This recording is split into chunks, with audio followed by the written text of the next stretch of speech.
Good evening from Seoul. Welcome to SCYF Global Youth Expo Forum 2021. Thank you very much for your participation today. And I am the MC, the General Manager of SCYF Lee Kyung-ju. And this week is the week of the carbon neutrality in Korea. Have you noticed that? And the last year, the Korean government started and declared the 2050 carbon neutrality targets along with the coordinations with a lot of the governments and local communities. And I'm very delighted to have all of you from online as well for today's meaningful event. For today's forum, we are going to listen to the presentation from the experts from 8 countries around the world, as well as the youth activists with the theme of the climate crisis and the voices of the youth. And by recognizing the importance of the dealing with the climate crisis and contributing to a lot of the spread of our efforts and practices, I'm looking forward to taking a lot of outcomes from today's forum. So let's welcome the Jin Mi-seok, CEO of SCYF, for opening remarks.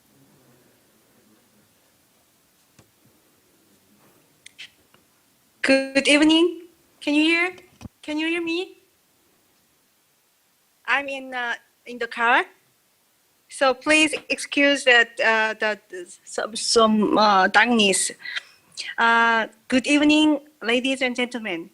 I'm Mi-seok Jin, CEO of Seongnam City Youth Foundation. I'm so glad to have you here. This very important forum, 2021 Seongnam City Youth Global Forum. Last year, we have discussed about youth entrepreneurship and startups, so on. But this year, we are going to have a very, very important issue: climate change and the youth problem, youth voice. So we realize that the youth, the young generation, think the climate change is very, very important, and they are very active on these issues. We think all the youth all over the globe have the same interest and same passion on climate change issues. So today we have 8 experts from the Europe and Japan and Thailand and Ghana and Portugal. So we have maybe 4 or 5 continents altogether, right? So even if we are a very small group of a forum, but the contents and the depth of our discussion should be very, very deep and important. So again, I'm so glad and so thankful to all the participants as well as our staffs. They have a lot of work to have this event. Thank you very much. 네, 감사합니다. Thank you very much, CEO. 이어지는 패널 디스커션에서는 And for the panel discussion, 파트너십에서 활동하는 we are going to invite 청년 전문가이자 the Europe Youth at Work Partnership, 닥터 콘스탄티노스 Youth and the Teenagers Expert and Educator, Dr. Stergio will be moderator. 청년 기후 활동가 패널단 분들 And taking this opportunity, let me introduce 6 panelists. As well as the climate activist, we have Kwon Yu-jung, the CEO of the GEYK in Korea. And from Japan, Climate Youth Japan, we have the Kohana Yanagisawa. And from Thailand, we also have Nantisha Lin Ochareonchai, environmental storyteller as well as a climate activist. We also have from the Ghana Green Africa Youth Organization, Eldad Akum. From Portugal, Zero Waste Youth, the member Beatriz Acabado. And we also have from the online platforms, Climate Gianna Compano will be joining us today. Could you also wave your hands for greeting to all the participants? 네, 감사합니다. Thank you very much for your response. 일단 키노 스피치 First of 이후 all, 각 패널 after the 분들께서 keynote 소속 단체와 speech, 활동에 대해 간단히 each the 발표를 해주실 presenters will give the 예정입니다. brief introduction 그리고 about their 마지막 organization. 종합 And after 토론에서는 that, for the 우리 panel discussion, 재단과 after all the 지속적인 교류를 맺고 presentations, 있는 we'll be 독일 also 하이데베르그 joining 유스 the 카운슬 Germany 멤버인 Heidelberg's the Youth Council, the member Frozan 나더라님 Naderi 그리고 will be also joining, 콜드 as well 슈미트님 the 두 Paul 분이 게스트로 함께 참여해 Goldsmith will be 주실 joining us 예정입니다. as guests. 그리고 마지막 종합 And 토론에서는 for the last 온라인으로 discussion, 이제 함께 하시면서 궁금한 if you have 사항이나 any 나누고 questions, 싶은 if you have 피드백이 any 있으신 분들 feedbacks to share 유튜브 with 채팅창을 us, 통해서 you can 계속 leave any 올려주시면 comments or 저희가 inquiries 발표 on the chat room so that we can share 공유하도록 하겠습니다. after all presentations. 발표에 지금 진행되고 All the 있는 materials 내용의 regarding the 자료집은 presentations 사전 번역을 통해서 한글 are being 영문으로 provided 여러분께 in Korean as 제공됩니다. well as in 유튜브 English throughout the 설명글에 translation. 구글 드라이브 링크를 So you can click 클릭하시면 on the Google 다운로드 Drive 받으실 수 link. You can 있고요. download the materials for 그리고 presentation 자료집은 slides 실시간 today. 중계 시간 동안만 And 제공되니 only the 서두르시기 materials are 바랍니다. being only available during the time when we are providing live streaming services. 네, 이번엔 제 순서입니다. Okay, it's my 글로벌 turn now. 청년 전문가 포럼을 시작하며 When 여러분께 we 더 깊은 were 이해를 구하고자 beginning this 오늘 포럼이 SCYF 기획된 Global Expert Forum, I'd like to 여러분께 explain the 아주 background 간략히 as to 설명을 how 드리려고 we 합니다. come up with this event. 성남시 청소년재단은 In Songnam 2020년 City's 8월에 Youth Foundation, 청년 기본법 제정이 된 데에 before 앞서서 the Youth 2020년 Basic Act 3월 was enacted in 청년 August 정책실을 2020, 국가적인 our 청년 지원 foundation 활성화 opened 흐름을 반영하여 Youth 청소년이 Policy 청년부의 Department 원활한 이행을 할 수 so 있도록 that we 돕는 can help 생애주기적 the youth 접근으로 청년 groups 정책 사업을 수행하고 active 있습니다. participation and understanding of 이미 the 여러분께서 trend of social 짐작하시는 대로 issues. 성남시 청소년재단의 As you will 활동에 understand, 참여하는 the 9세에서 participating 24세의 youth in Songnam City 중에 between age 9 to 19에서 24 24세인 청년은 한 are 절반이 되는 7만 명 정도가 about 되고요. 70,000 이를 people, 포함하여 including 성남시에는 them in 20만 Songnam 2천 City. 명의 청년이 살고 있습니다. We have total population 이들은 of 각기 200,000, 모두 다른 206,000 youth 이와 living 같은 in 다양한 Songnam 청년의 City, 삶과 and then they 생각을 all 이해하고자 하는 enjoy 재단은 different lifestyle. 청청 온라인 패널을 And then we 구축하였고 try to understand their 기후위기, thought and help them. 주제로 We conducted panel 이 survey 조사를 통해서 regarding 인사이트를 gender 얻기도 conflict, 하고, 또 climate 어려운 crisis, and 고민들이 finance 쌓여가기도 awareness, 했습니다. and things like that, so that we could more deeply understand what they are thinking with their 무엇보다 troubling. 청년의 목소리인 패널 And then we'd 데이터를 like to hear their 청년과 voice, 함께 live 어떻게 voice. 공유할까 And then 생각하지 않을 this 수 없었고, survey result, 실무진의 with this 고민과 result, 경험과 we wanted to 남녀 share 갈등 패널 and 조사는 expand, 20 distribute 데이터의 their 형태로, voices 기후위기 패널 more 조사는 widely. 그 내용을 좀더 And then 실천 방안을 모색하기 위한 청청 포럼 for the method of sharing and distributing their thoughts and their voices, we decide to publish this data 살펴보는 기회를 가질 수 있었습니다. so that more people could deeply look at their voices and their thought process. 그중 amongst 기후위기 them, 패널 조사는 the panel 생각보다 survey 굉장히 regarding 높은 climate 청년의 crisis, 관심도를 보였고, we understand 짧은 that 시간 there 내에 was a lot of 청년이 interest 많은 amongst the 분들이 youth 조사에 group. 참여했습니다. Their 청년의 interest in the 삶에 climate 환경이 crisis was 얼마나 very 큰 high, 영향을 차지하고 and then 있는지 so 알게 in 되었고, conclusion, we 이 could tell that 청청 포럼을 they 통해 took this seriously, and then they 청년 understand that 활동가분들이 this 얼마나 affects 많이 their life. 기후위기를 통해 열정을 보이고 멋진 활동상을 펼치고 계신지 놀람과 감동과 So 자극이 있었습니다. also we were very surprised to see their passion and their interest in this field, so that we could expand on that more deeply. So in that sense, we come up with this event today. 네, 감사합니다. Thank you very much. 지루하셨겠지만 It could sound boring, but however, all the situation and circumstance, we're not able to show everything what's going on, but there was a brief explanation. So before we begin the discussion, we have a keynote speech from Professor Kim In-ho of Singu University, and then we'll have him on the stage and then hear from him regarding in the carbon neutral era, Songnam-si uses perception and role of a climate crisis. 반갑습니다. Nice to see you all. 아주 중요한 자리에 제가 This is 주제 very 발제를 important 하게 moment. It is my 됐습니다. honor to be in this position. 타계국이니까 굉장히 전 세계에 And 분포되어 있는 이 So we have 기후위기에 participants 대응하는 from 8 청년들의 countries, 목소리를 함께하는 and then 자리에 it is my honor to 제가 hear from them from all 기조발제한 건 different 되게 parts of the 영광이고요. globe.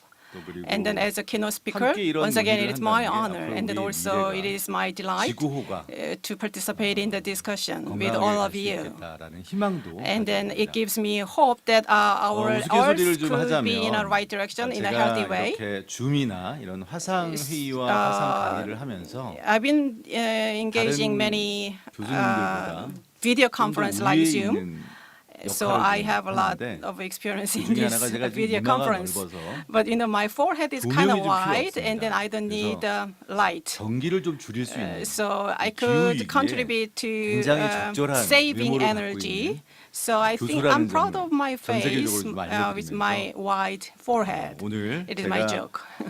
탄소 중립 시대라고 얘기를 합니다. So we call it 기후위기에 carbon 대한 neutral era 청소년들의 to respond to 청년들의 climate crisis. 인식을 좀 And then the 검토하고 awareness of 앞으로 youth, 어떤 what they're 역할들을 thinking, and then what their 청년들의 role could be in the 역할뿐만이 future 아니라 and from now on. 그런 지방자치단체는 Not only the 어떤 youth, 역할을 but 해야 될지에 what 대한 the 고민도 role 함께 can the local 풀어가도록 government can play. 하겠습니다. I'd like to present today. 여러분들 그 우리 첫 그림에 보면 In the first picture, 나무를 if you 심는 look at 사람이 there is 보이죠? a man planting a 나무를 tree, 심으면 small 한 10년 plant. 내지 15년 정도 After 10 자라면 or 15 years later, 나름대로의 역할을 the 합니다. tree grows and it 이렇게 plays 성장하는 some kind of 과정에 role, contribute. 대기 중에 있는 During the course of this 온실가스의 growing of 주범인 the tree, 탄소를 흡수하는 역할을 합니다. the tree 생물 absorbs 중에 하나죠. carbon. 이 트리 That 나무는 which is good. So 사실은 tree 어렸을 때는 좀 is 돌봐줘야 a 되지만 good guy. 15, 또 한 20살쯤 되면 But when it 본인들이 becomes like 10 or 15 years 큰 만큼의 old, 역할을 통해서 so when it is 지구가 grown enough, then it 더워지는 것을 contributes for the good of the 막아내는 역할을 하죠. earth, like 아마도 prevent 청소년과 fighting for 청년이 the hot 이제 temperature of the earth. 우리 지구의 So in 미래를 that sense, 위해서 like youth, 다양한 역할을 you 해야 guys, 되는 you 그런 could, when 시기에 you more fully grown 상징적인 up, 그림이라고도 you 할 수 could 있습니다. contribute to the human, 오늘 제 얘기는 mankind or 우선 earth, and the global society as 다들 well. 아시겠지만 So as you all 기후위기의 know, 상황과 현황이 어떤지를 한번 the 공부하고 status of climate 대한민국, crisis where we are 이 right 하고 now, 있는 and 이 then 탄소 Korea, 중립의 정책들 일부를 our 좀 policy 말씀드리고 regarding carbon neutral 성남시 지속가능 neutrality, 발전 협의회 and then our Songnam City sustainable policy, and then what Songnam City organized. 기후위기에 대한 인식조사 The 내용을 survey 토대로 conducted by Songnam 우리가 City 어떤 시사점이 survey 있는지 that 그리고 그 시사점을 researched the 통해서 awareness of 앞으로 youth regarding 청년들과 climate 성남시는 crisis, 무엇을 해야 and then 되는지를 what is the 함께 what's 검토하도록 the 하겠습니다. result tells us. I'd like to tell 재미난 you in this 얘기들로 session. 꾸려질 수 있도록 I'll 노력하겠습니다. try to make it interesting and fun. 처음에 재미나지는 않을 것 같아요. In the 올해 beginning, it might not be 우리는 that fun, 전 but 세계적으로 however, because 뜨거운 시기 in 때문에 our global community worldwide, 산불이 많이 났죠. globe is getting warm, and 미국을 then 비롯해서 recently we had like 산불이 wildlife fires. 어떻게 보면 이 나무에 So like left-hand side is a 갇혀져 있던 wildlife fire. CO2 탄소가 이 So when 밖으로 the fire 나가게 broke, 돼서 CO2 기후위기가 더 가속되는 gets disseminated, and 상황들을 it is 만들었습니다. only worsening 그 옆에는 the global warming. 사막화된 And then to the right, the picture on the 땅을 right, 보이게 되는데 it is the 사실 기후위기는 desert, 생존의 위기라고 하는 very dry ground. 우리가 Dry ground, 뜨거워져서 and then it 더워서 is 죽는 게 very 아니라 critical for the 우리의 survival of 식량이 the mankind because 고갈되기 from the 때문에 ground, from the earth, 식량 we 위기라고 하는 cultivate 문제가 our food, 중요하다라고 so it can be 보면 될 것 같습니다. connected to our survival, mankind's 이미 survival, 1도 넘게 due 달궈져 to 있고요. the 그렇죠. 더는 food. 기다릴 시간이 So 없어서 global, 빨간 our 불 globe 켜진 is already 지구라고 got heated 저희가 about 1 degree higher. 보도된 내용을 토대로 And 보면 then on top, it is 산업화 news, reported in the news media. 공도보다 Before the industrialization era, we had the global 1.09도 상승했다고 얘기를 community. 하는데요. Total globe 이걸 has 통해서 their 해수면도 temperature has risen 상승이 about 됐고 1 degree 중요한 Celsius, 거는 and also 예상치 sea 못한 level also 이상 was 난도. raised. 이상 기후 So due 변화들이 to all this 목격되고 warming, 있다는 겁니다. global warming, we have 고온뿐만이 experienced 그리고 가뭄이라고 climate 하는 changes, 것이 drought, 현재 and 예상되는 heavy rain, 기후의 and 변화에 hot 아주 temperature. 민감하게 반응하고 And 있고요. those are factors 특히 that contribute to 1.5도라고 the change of the climate 온도 and the 이상으로 temperature. 상승될 때는 So it is very 불가역적인, significant 돌이킬 수 없는 when 우리가 조절할 수 the 없는 global 기상이변으로 globe's temperature 우리의 생존에 rises 위협을 more 받게 than 된다는 거죠. 1.5 degree, then it can never go back. So 저는 it is very critical 아직 point. 손자가 없습니다만 I don't have grandchildren yet, 우리 미래인 but in the future, 손자들이 살아갈 our 세상이 내가 grandchildren's 살았던 세상보다 generation, 훨씬 더 I hope that, 어렵고 힘들지 but 않도록 I hope to 내가 make 무엇을 해야 될 the 것인가 world 고민을 하게 되고 better 있고요. for them to live, easier 그런 for them to live. 측면에서 So what can I do to 우리는 help?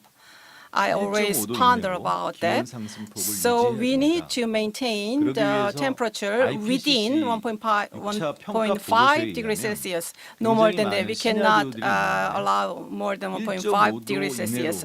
But if we maintain within 1.5 degrees Celsius, we could maintain, but that is our goal. And in order to do that, if we don't achieve our carbon neutrality by 2050, it's not viable.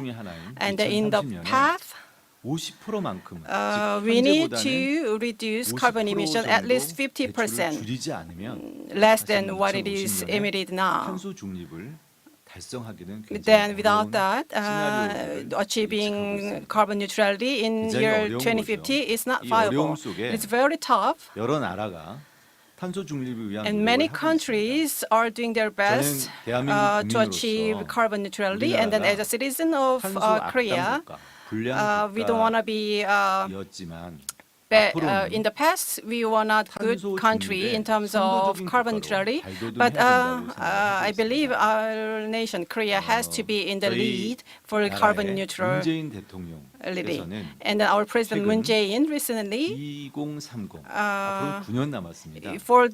to the year 9년 2030, we 정도 only have 9 years 시기에 left, and then within 9 years, 2018년도 배출량보다는 the volume of emission in 2018. President Moon Jae-in announced his firm willingness to reduce at least 50% of carbon emission by 2030. And then this carbon emission reduction is very critical for our nation's future. In order to achieve carbon neutrality, there are many ways and many changes has to be made. 그것뿐만이 아니죠. 세계에서 14번째로 In the world, as a 14th country in the world, Korea announced and enacted carbon neutral framework Act, which is the 14th in the world who enacted such kind of law. 줄여서 탄소 중립 기본법이고요. So, 우리나라뿐만 아니라 in short, we call it carbon neutral 공동으로 basic 탄소 act. 중립을 위한 노력을 해야 됩니다. 왜냐하면 And then not only us, but all the global community has to 여러분들과 함께 이렇게 do their 전 best 세계의 in order 청년들이 to 함께 모일 reduce 수 carbon 있는 emission.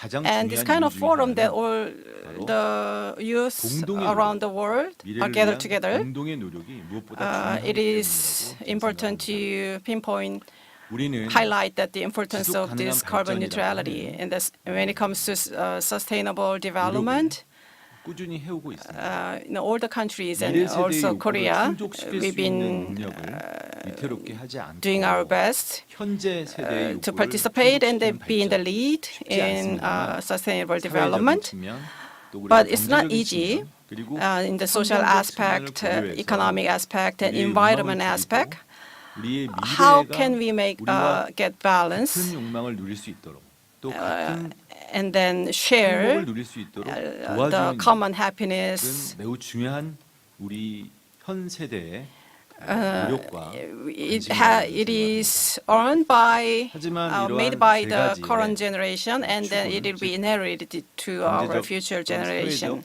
환경적 축은 같은 위기에 있다기보다는 So in 생물권의 achieving this sustainable 환경적인 development goal, 노력이 기반이 되지 it's 않고는 not 우리의 사회문화적인 행복과 everything is not in the 먹고 same 사는 field. 경제적인 First 문제가 thing 해결이 comes 안 된다는 first. 겁니다. We've been in the past. We've been focusing on economic and social aspect, but we kind of neglected to look at the importance of the biosphere, which is at the bottom, which supports everything like social or environment aspects. So that is area that we need to focus on. 담론이라고 하는 측면에서 And I'd like to point out 6 different topics or discourse of current generation. So, talking about our awareness and then how we make our lifestyle, we need to transform our lifestyle. So, first, ecological civilization, we need to make transformation. We need to change. Without this transformation, this transformation has to be equitable and then with justice, so that the vulnerable or poor should not be neglected. So when this transformation comes, we need to make sure that everyone is equitably benefited. So sharing of what individual has and then make his circulation and the lifestyle with saving the resources and then sharing. With this kind of discourse in current era, I'd like to talk about today's topic, which is the survey conducted by Seongnam City. The background of this survey is that we have this COVID-19 pandemic. In the past, this kind of pandemic used to be only to the animals, but now it is human as well. So fighting this pandemic, we were keen to know what the youth in Seongnam City are thinking about when it comes to responding to this kind of crisis. And then what is their opinion about responding or fighting with the climate crisis.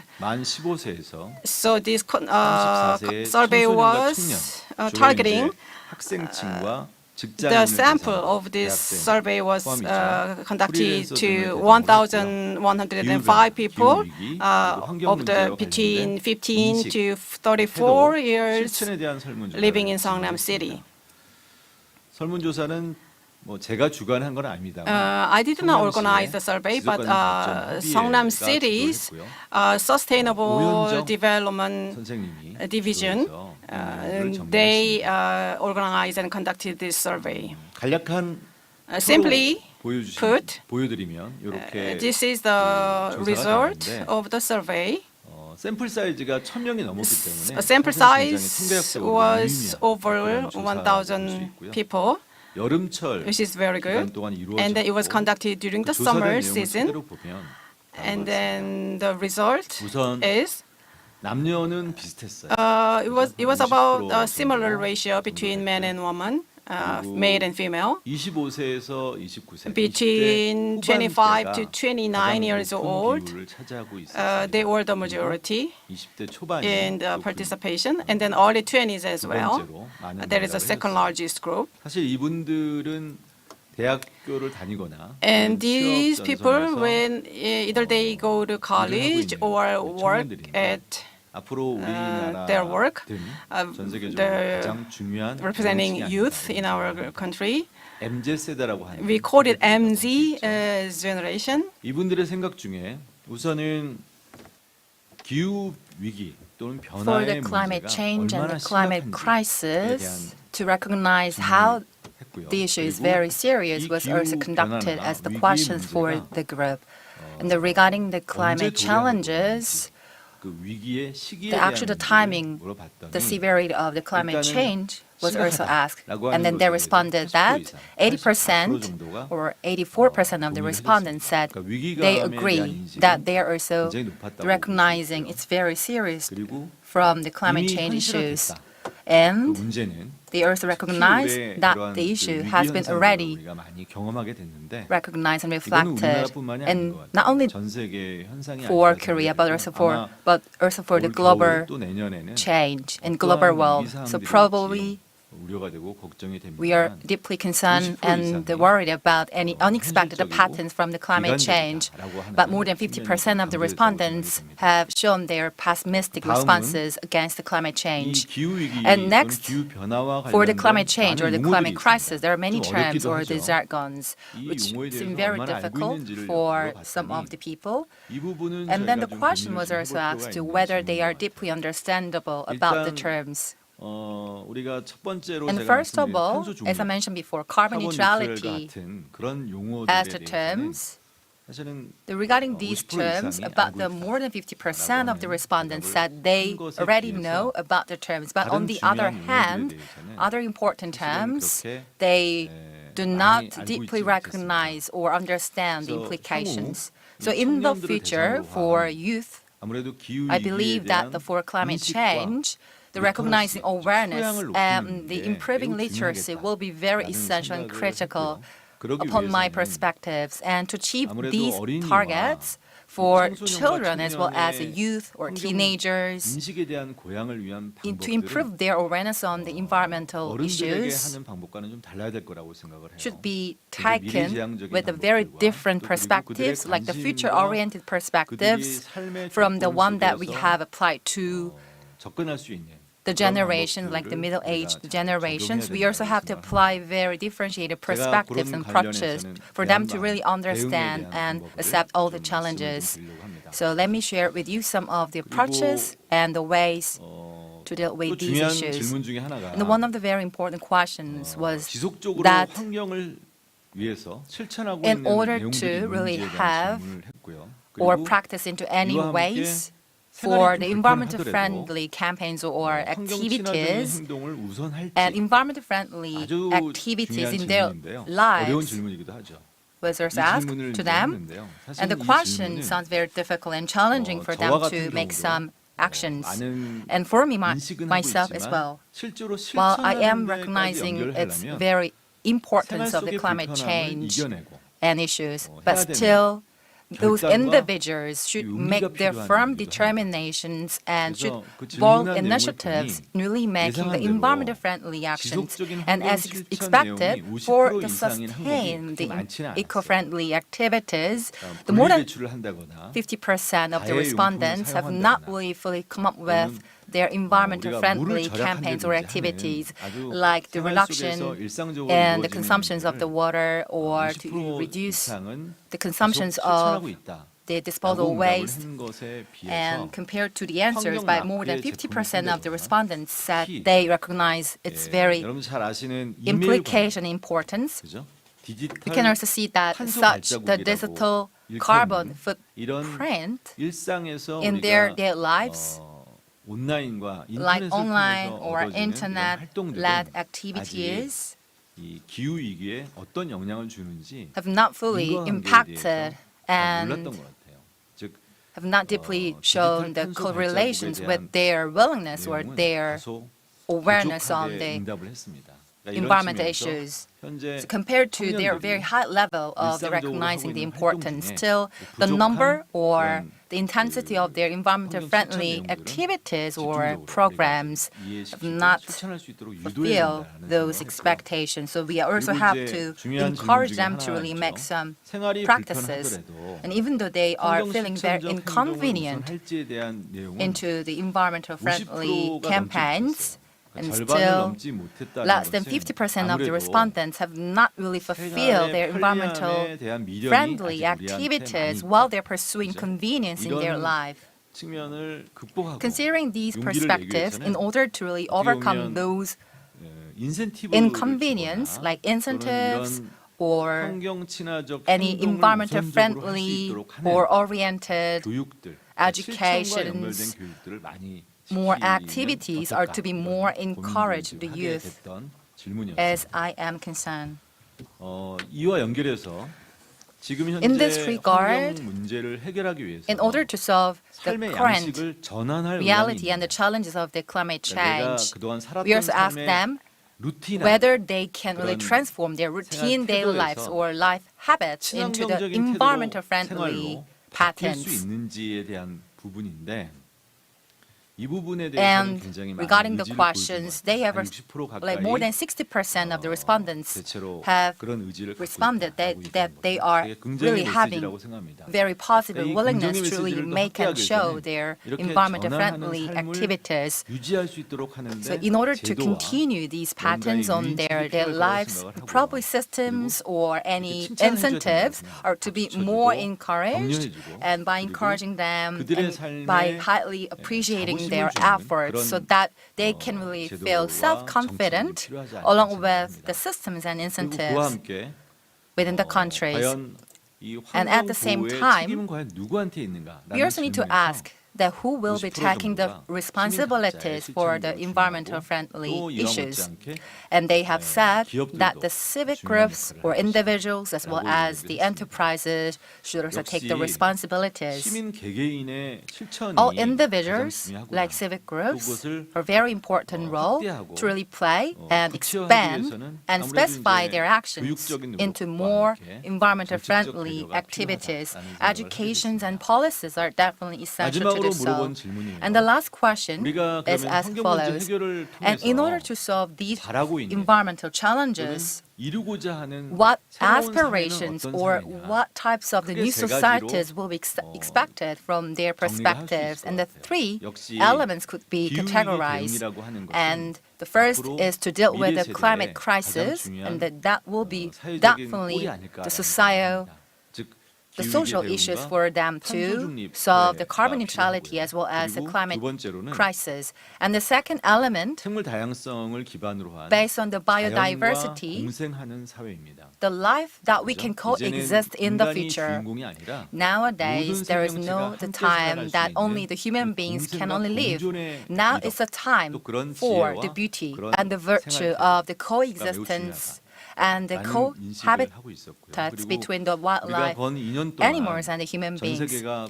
And for the 2 years, as we have gone through a lot of difficulties of the COVID-19 pandemic, along with a very hampering economic slowdown, that also has led to a lot of the struggles for the youth to find or keep their employment as well. So regarding the three elements in our societies, what activities should we continue?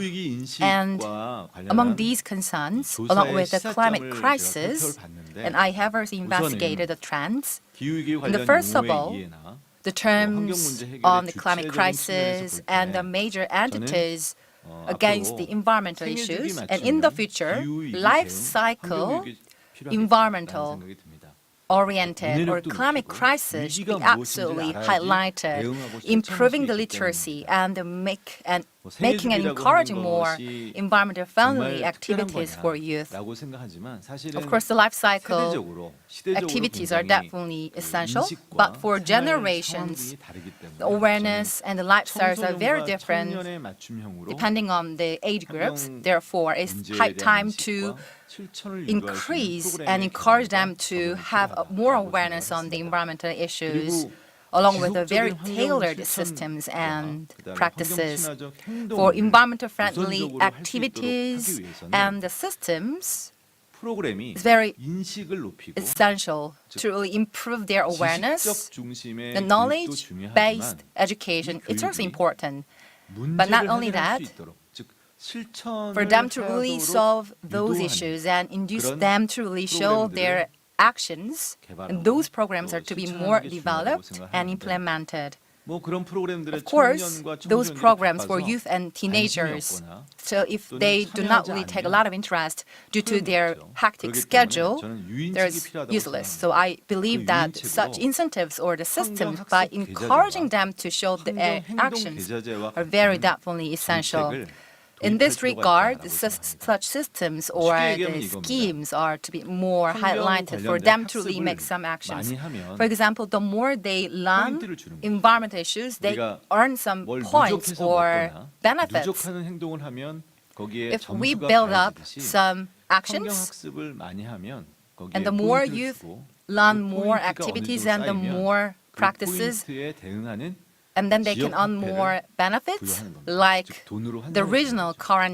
근데 currency, 사실은 학습은 in 많이 which 해서 that they can also 포인트를 turn 받았는데 or transform from the 실천을 안 하면 안 regional 되잖아요. currency into the 그래서 actual cash. 학습 계좌제와 In this 함께 regard, for the learning 탄소 중립의 schemes and the 실천을 carbon 할수 있는 행동 neutrality 계좌제도 actions 함께 전 or 필요하다고 any 생각합니다. plans are definitely 그러면 학습 계좌제보다는 implemented. 행동 계좌제의 포인트가 더 in 많이 this 주는 regard, the 거죠. learning-oriented 주면 schemes or systems 행동이라고 하는 것이 could be more encouraged and 누적돼서 more 내가 착한 시민으로서 promoted for youth 지구 to really 생태 show their 시민으로서 actions as a ecological citizens 지구 온난화 along the planet 기후 to 위기에 fight climate 네, crisis 선한 and global 시민이 warming, 될 수 있다고 so 저는 they 생각합니다. can really be 그러니까 이런 유도 one 정책 of the influential 청년들과 citizens to really show the 청소년들이 environmental friendly actions. 앞장설 수 있도록 In 하는 this 기회를 regard, 지금 제공해야 된다고 To 생각합니다. make them as a 마지막으로는 pioneers against the 삶의 climate 양식 crisis, we can 전환과 make and 새로운 induce some of the 사회상은 systems at the same 청년들 time. 혼자 만들어내기는 Such a new 어렵다고 system 저는 policies cannot be done 사실은 only by youth 의사결정권과 themselves.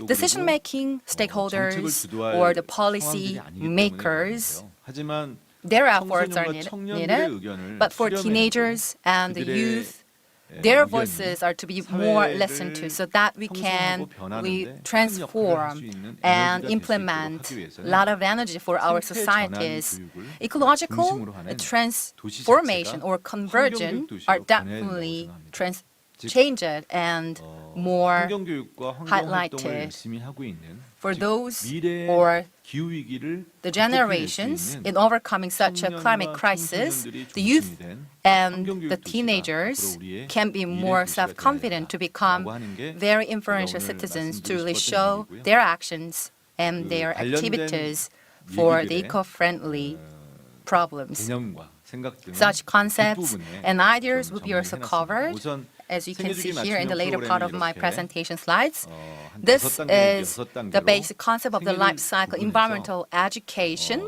consisting of the 청소년과 5 성인 or the 6 stages, 청년들에게는 and the 4 생태 youth 전망과 녹색 ecological 전환이라고 하는 prospect 일자리와 or 관련된 green 비전들을 transformation 함께 leading to the 실천할 수 있도록 job 하는 게 growth or 좋겠다라고 the 하는 제안을 할수 있고요. employment can be suggested, 그리고 환경 학습 계좌제와 and the learning materials 환경 행동 계좌제는 or environmental 바로 생활 friendly 속에서 actions 직접 could be also 학습하고 directly learned 행동할 수 있도록 하는 and 애플리케이션과 연계해서 directly implemented 누적된 along with the applications for youth 나의 어떤 경제 생활에 도움이 될 수 so 있도록 that they 하는 can 거예요. really get 이런 some 부분들은 incentives and the 사실은 benefits leading to a lot of the 에코바이크라고 more 해서 생활형 자전거를 economical 이용하면 achievements, 누적된 and we 것을 call that eco 인센티브를 bike. 받는 They can 이런, really earn a lot of the 사례들이 incentives 있기 from 때문에 a lot of the 앞으로 different 여러 cases. So in the 나라에서 future, 이런 in different 환경 countries 행동 around the 계좌제가 world, 이루어졌으면 such 좋겠다. 이렇게 the 제안을 environmental actions could be 그리고 more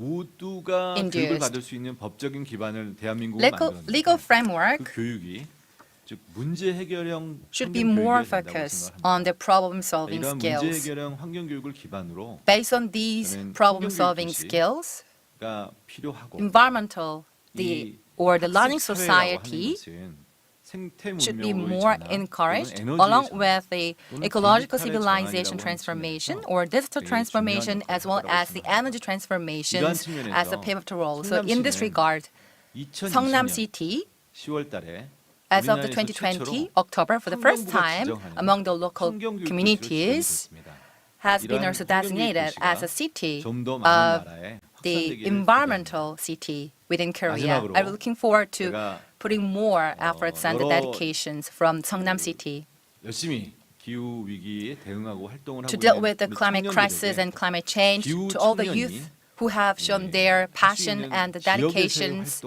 And for the regional actions are definitely needed and important for them. And probably throughout the panel presentations, which will be discussed from different experts and from different countries, we can also share very fruitful outcomes and tangible issues as well. In this regard, such a climate crisis actions and the practices for the future generations will definitely hope and the beacon of the hope for the future generations. I wish you best success and health in the future. And I really hope that all of you can really be the pioneers and the genuine citizens, leading to a lot of the environmental friendly citizens. And as I'm also in the middle age, the generations, I'll be also putting my efforts to do so. Thank you very much for your listening. Thank you. 네, 김인호 교수님 발표 감사드립니다. Thank you, Professor Kim Min-ho. Thank you for your presentation. Moving on, let me introduce moderator for the panel discussion. I'll pass the microphone to Dr. Stragio. Thank you very much. Greetings from Greece, I would say. It's an honor to be amongst these great panels, and I would like to thank you very much for the opportunity. It's been a long collaboration with Seongnam City Youth Foundation since I was participating in the last 3 series of the last 3 years. So I found myself today here as a moderator. I would straight give the floor to our panelists. We have very impressive presentations and very interesting in the field of youth presentations. So our first presenter is Eldad Akum from the Green Environment Youth Korea and COP26 of South Korea. So she's a youth delegate there and currently a program assistant at the East Asian Australasian Flyway Partnership. Also a partnership to conserve migratory water birds and wetlands. The topic of this presentation is that at the front line, we are all climate activists. So we are very keen on listening to what Eldad Akum has prepared for us. And then I would straightly pass the floor for our first panelist. I pass the mic to Eldad Akum. Thank you. Thank you so much. Let me just share my screen. Okay.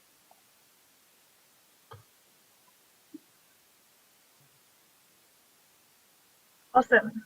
Thank you. So I have a little bit limited amount of time to present my presentation, so I want to make this very straightforward and informative. So the title of my presentation speaks for itself. So for my presentation, I really want to share that at the end of the day, we are all climate activists. The title of it may sound very kind of a little overwhelming, but it really starts from the small actions that you can make. So I want to share how my organization has been kind of pushing this idea forward.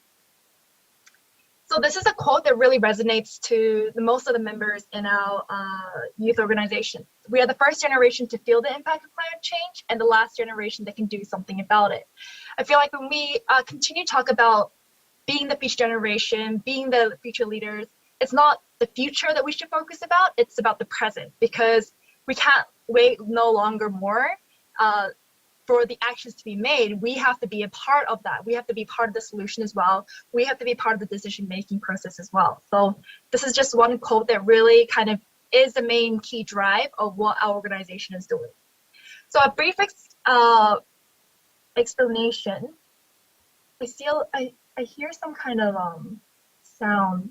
Is it just me or?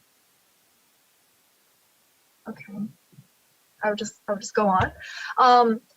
So our organization is located in South Korea. It was established in 2014, so nearly it marks the 7-8 years since we've been established, and ever since then, we've really grown a lot regarding the how influential we became, because we've been a part of a lot of meetings and webinars and these kind of forums as well, kind of really showing how South Korean youth has really advocated for this climate change. And our main vision is to ensure that global youth are at the forefront of the new climate regime. And the main key words that really is prominent on what we do is we really advocate for a just transition, and we ensure that climate justice is really incorporated in the policy-making process when we talk about mitigating and adapting to climate change. The key values in our organization are intergenerational equity, youth participation, soft power, and global cooperation.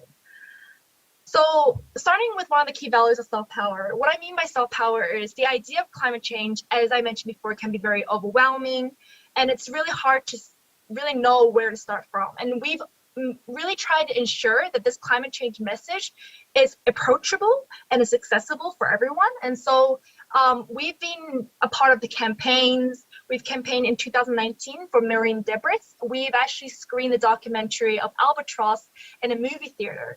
And after watching the movie, the documentary together in the movie theater, we kind of had a discussion on how we can really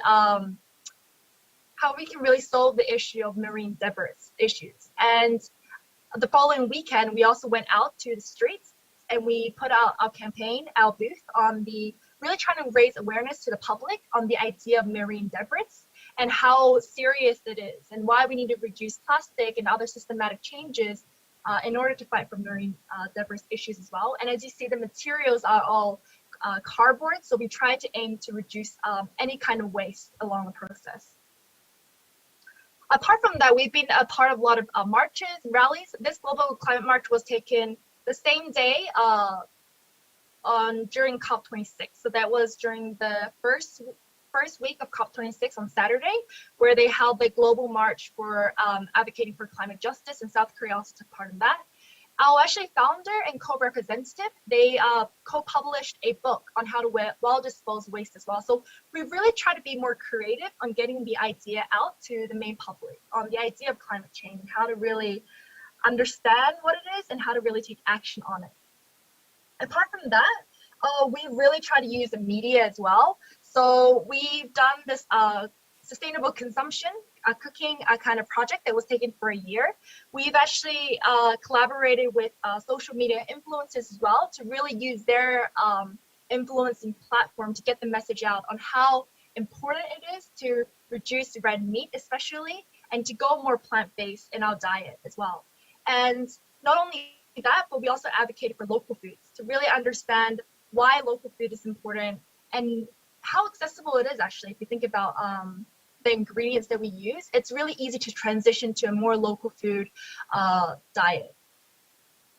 And so we've actually also locally growing. We actually did some local grow and produce as well. We planted some vegetables, root, red potatoes as well. And really being a part of this from step one of understanding how agriculture is so impacted from the weather. We actually learned a lot from this as well in the process, despite it being fun and being quite an experience. We've actually learned very insightful messages. So really putting firsthand experience in the idea of understanding the impact of climate change was is really, really important too, and something that's really crucial that I want to emphasize. And yet again, so as I say that we are a youth-oriented organization, so it's really important to really share this message to the youth. And so we really, really focus on well utilizing the media, because as you know, media can be really, really influential, accessible, and really easy to communicate our words out there. So we've started to do an environmental newsletter where we kind of update relevant news from foreign news articles, and we translate that to Korean, so the Korean audiences understand what's going on internationally as well regarding climate change and the environment. Apart from that, we've also made a Instagram account specifically for environmental news. So when you're scrolling down your feed, it's really easy to catch eye on this and to see what's going on. So every month, every month as well, we publish a calendar for that specific month, and we highlight the relevant holidays or just other kind of events that's relevant to the environment to really raise awareness on this. And apart from that, Clubhouse, we've also been utilizing Clubhouse every week, Sunday, 9 o'clock at Korean time.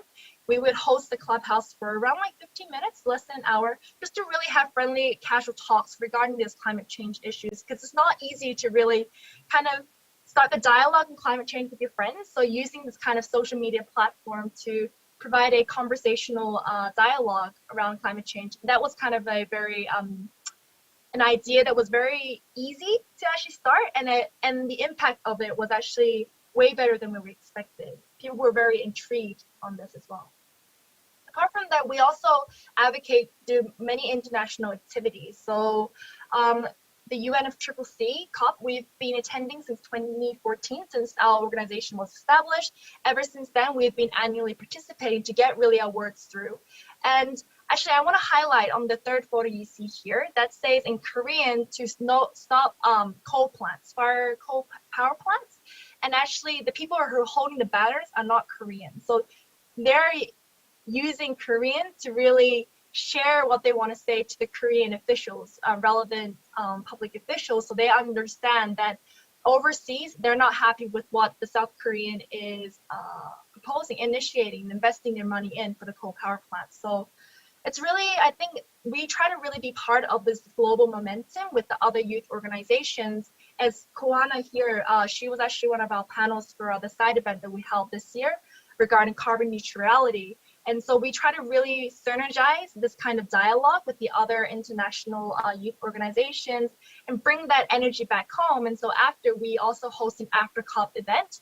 This year we held it virtually. And we really want to share this message to the more broad audience and the people in our community as well, so they understand what's going on at the international stage.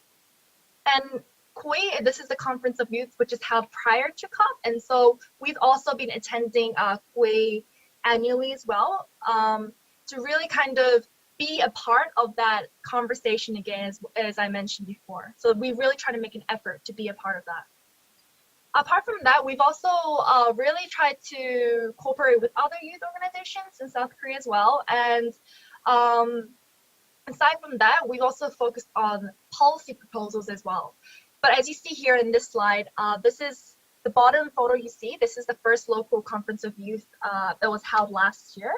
And because the KOI was actually canceled because COP was postponed due to COVID, we hosted a local conference of youth back at our home. And here we covered very broad topics, all relevant to climate change, food, ocean, fashion, and policies. And we really got a really wide range of audiences who had a very, very diverse background.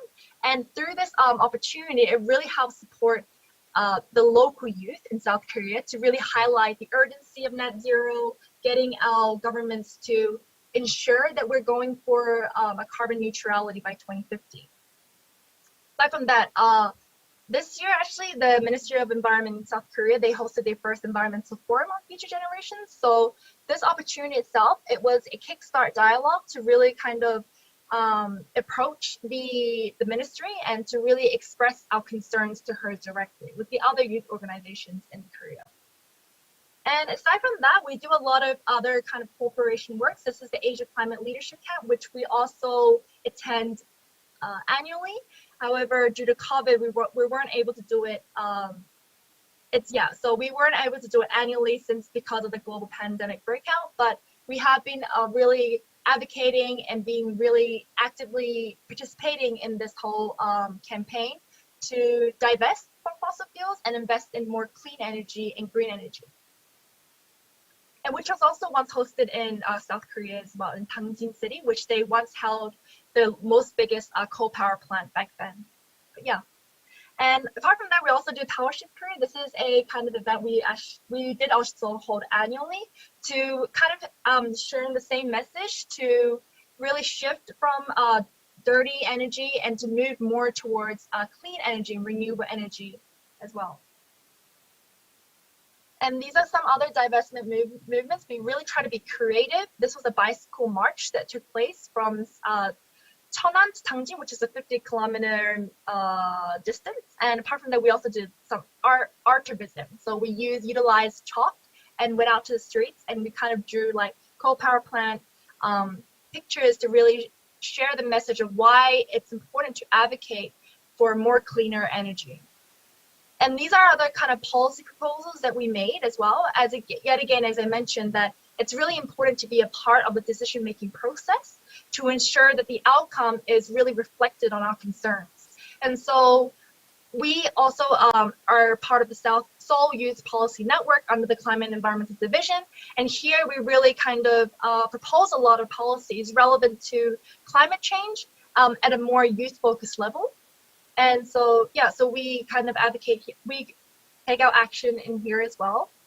And the K Green New Deal, which was also announced last year, we really tried to take a lot of effort around this to ensure that it is actually a Green New Deal, not a Gray New Deal. And so this is one of our members, and she also did like kind of a lecture here to really make the audience understand what the Green New Deal is, because we don't really learn about what the policy itself back in school. No one really teaches us. So this is one of the key reasons why she did a very brief lecture, a presentation on the idea of Green New Deals.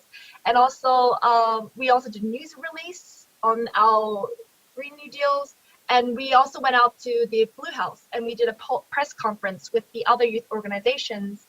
And yeah, we really try to make an effort on this as well. And apart from that, we also collaborated with the Indonesia regarding the Taiwan 9 and 10 coal power plant. This is to ensure that currently South Korea government is continuing to invest in coal power plants overseas. So we really, so what we did is we collaborated with the locals back in the community where the power plant was being built. And this is kind of another campaign that we did. And this is actually a document that we made. Recently it was released. You can find it on our YouTube channel.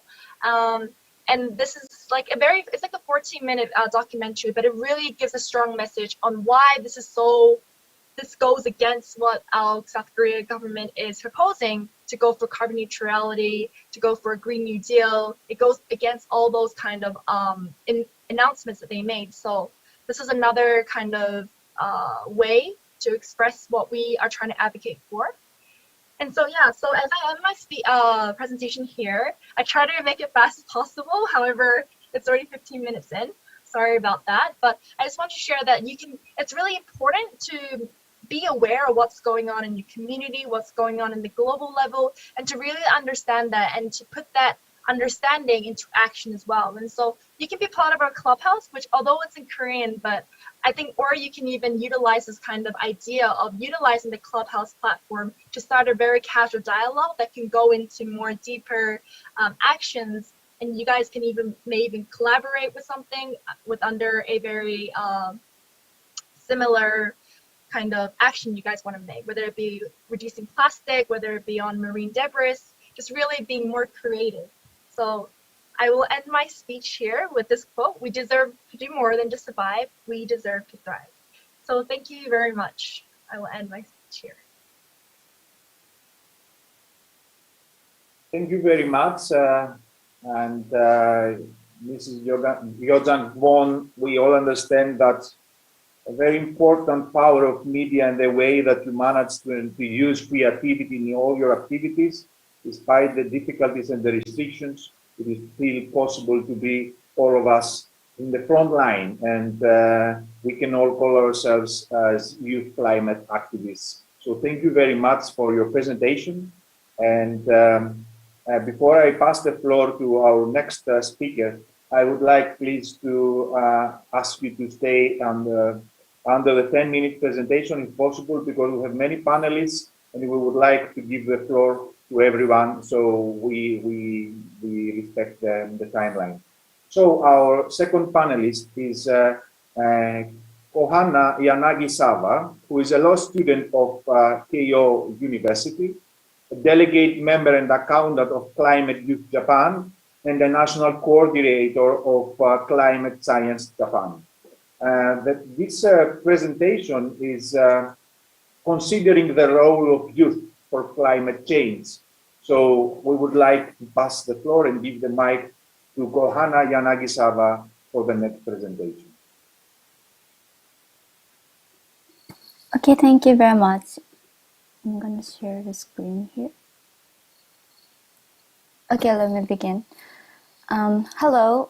First of all, thank you very much for this great opportunity. I am Kohane Yanagisawa from Climate Youth Japan. Really privileged to be here. Today, I would like to focus on considering the role of us, the future generation, in tackling climate change. And hopefully some of the youth who are watching this keep on moving or will move forward together to make our world a better place. To begin with, let me highlight this point of view. The climate crisis, especially to Japanese youth and people thinking we are the less affected countries by climate change. Through Japanese compulsory education, at least among our age, I remember that we've learned that climate change is a cause of melting Arctic sea ice and it endangered animal species, and some of the small countries far away from here are at risk of sinking in the ocean. Of course, it's true that the amount of sea ice remaining in Arctic has been decreasing by 13% every 10 years since 1970, and high-risk countries are often less developed countries and small island developing states. However, if we reflect what has happened currently, we could see that our life is also threatened by climate change. I took those examples from a paper issued by the Ministry of Environment of Japan, and it said that a part of the causes of those natural disasters is climate change. According to the UN Development Program report, most vulnerable and most affected countries are doing most to tackle the climate crisis. So in terms of climate justice, I believe that high-emitting countries like us should take more responsibility. Indeed, behavior change only happens when people think that's our problem and feel in need of change to gain a better daily life at this moment.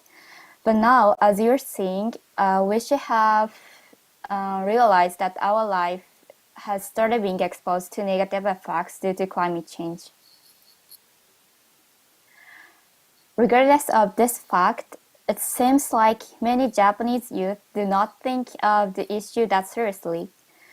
This graph, made by the research for 18 years old Japanese students, this implies that a half or more research targets show their unconcernedness for the national target for the Paris Agreement and even for climate strikes. As I have grown up in Japan almost all of my life, to be honest, I used to be the one as well. So let me share my personal turning point. From 2019 to 2020, before COVID, an exchange study in Sweden, Gothenburg, gave me a new perspective of climate change at individual level. That year was a time when climate strikes among youth began to spread thanks to Greta Thunberg. So I came across so many young students voicing their wants for a better future. And I was so surprised at how the infrastructure of the city is and the level of awareness for the climate crisis of my friends there. That's really normal for them. Like for instance, almost all restaurants have vegan options, and everyone brings my bottle instead of buying a plastic bottle from vending machines. And people use electronic scooters and less GHG emission transports, etc. So at that moment, I determined that I would continue dedicating myself to actions of climate change even after going back to my normal life. So from now on, let me introduce my organization, Climate Youth Japan, which is one of the biggest youth NGO platforms in Japan for climate change. Climate Youth Japan, SCYF, was founded by youth who participated in COP15 in 2010. Our vision is to realize an equitable and sustainable society by committing at youth to solve climate change issues. Currently, with 60 members from all over Japan and some from different countries, mainly engage in policy advocacy to relevant ministry and agencies, have a discussion with companies and hold events to raise awareness of climate change issues. We consistently send our members to COP every year as well. The overview of our activities is as follows. For example, we hold a regular study session every week with experts called Environment Coffees, which is focusing on input and the exchange of opinions with the aim of establishing accurate knowledge of climate change from a youth perspective. And some activities for climate adaptations are compost project and plant-based projects, sharing some behavior change good for the environment, which we can easily try to do in daily life. The other unique activity is a field research, such as the Fukushima Daiichi nuclear power plant tour with experts. This year, I am mainly engaging in policy proposal and overseas business, which I will explain a little more. One example is being a member of Nikkei Decarbonization Project as a youth delegate to share our idea for an ideal carbon-neutral society with Japanese leading companies. In this project, we emphasize the importance of dialogue between industry, academia, and government and citizens, and also the necessity of internalizing environmental values in infrastructure in society. Another big part is being a COP26 delegate. 4 of us from CYJ went to Glasgow to deliver our voices and bring back voices from the world. The fourth presenter, Yu Jeong, gave us such a wonderful opportunity to be on the stage of Korea Pavilion so we could share our views for carbon neutrality with other Asian youth. Also, we cooperated with the data collecting AI analyzing company to collect voices for the Japanese government. What's more, the Ministry of Environment gave us a precious opportunity to hold a seminar at Japan Pavilion to share youth evaluation of the Tokyo Olympic 2020 and expectations for the Osaka Kansai Expo 2025 from a point of sustainability. Through those activities, especially COP, I gained so many aspects that I should reflect and consider, but today we'll stick to the role of youth in society. In my point of view, youth roles can be concluded to those 5 elements. First, raising the environment awareness of citizens at the national and local levels. I believe we can be a provider of climate education and nature conservation activities with ownership that encourage individuals to take concrete actions for climate change. And this role is so valuable in a way that of 3.5 rule, which insists that if 40% of population in society take a new step, they can change a whole society. And second, cooperating with others at a global level. I believe youth is who can cooperate however they want without being limited by whether they can gain profit or not. Besides, climate change is not a matter of just one person or one country can solve by doing their best, so it's very important to share knowledge and practices and learn each other. Also, this capacity building can be a push material for decision makers. Third, it's a little similar to first one though, approaching to climate change adaptation measures. I think youth can create new lifestyle and innovations linked to climate change in terms of like future business as well. And fourth, promoting adults to set ambitious goals as future generations. Climate strikes and petitions can be seen in this role. And last but not least, submitting feasible and valuable policy proposals and exchanging opinions. Indeed, adults, experts, governmental bodies, those decision makers have a great experience and knowledge.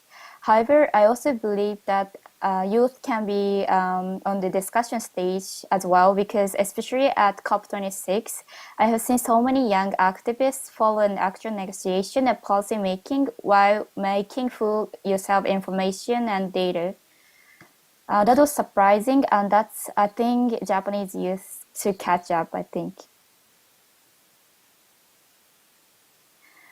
Now, I believe you know that there are many ways that we as youth can be involved in to face this global issue.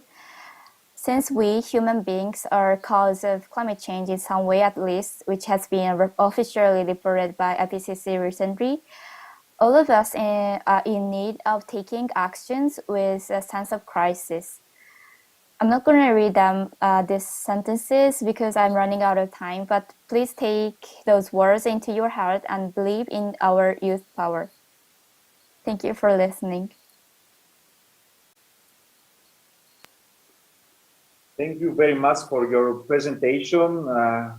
Kohana Yanagi-sama, very inspiring presentation on the way that youth can be involved in the climate change or climate with Japan with a variety of activities. Very inspiring presentation and closing at the end as well. So, Kohana, thank you very much for this.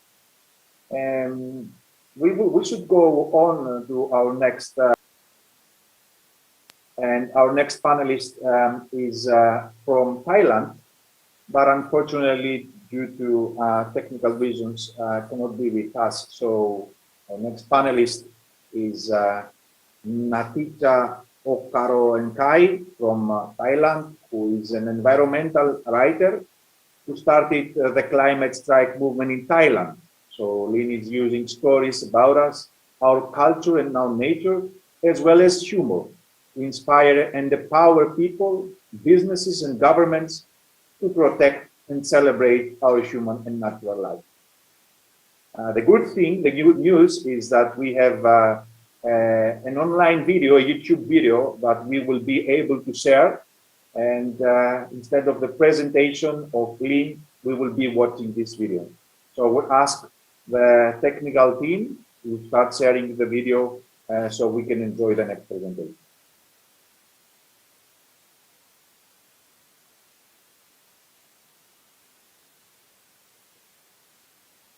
When you put a group of enthusiasts in a room and leave them to talk, you get a party. But with us climate activists, we're having a big party right now where everyone talks about the same things and thinks about the same things, and it's very boring. Don't get me wrong though, when it comes to issues like climate change, it's very important to have a supportive group of people to really feel motivated and inspired about your cause and your great mission for the world. But when it comes to recruiting new members, it's not really helpful at all. You know, whether you're a climate activist, a vegan, a human rights activist, no pineapples on pizza, not everyone cares about what you care about. So in this tutorial, I will be teaching you how to communicate about climate change to your friends and family without losing all of them. But before I get into any of that, I'd like to share with you my experience with climate activism. I accidentally became a climate activist last year. Basically, I organized a climate strike on Facebook and people showed up.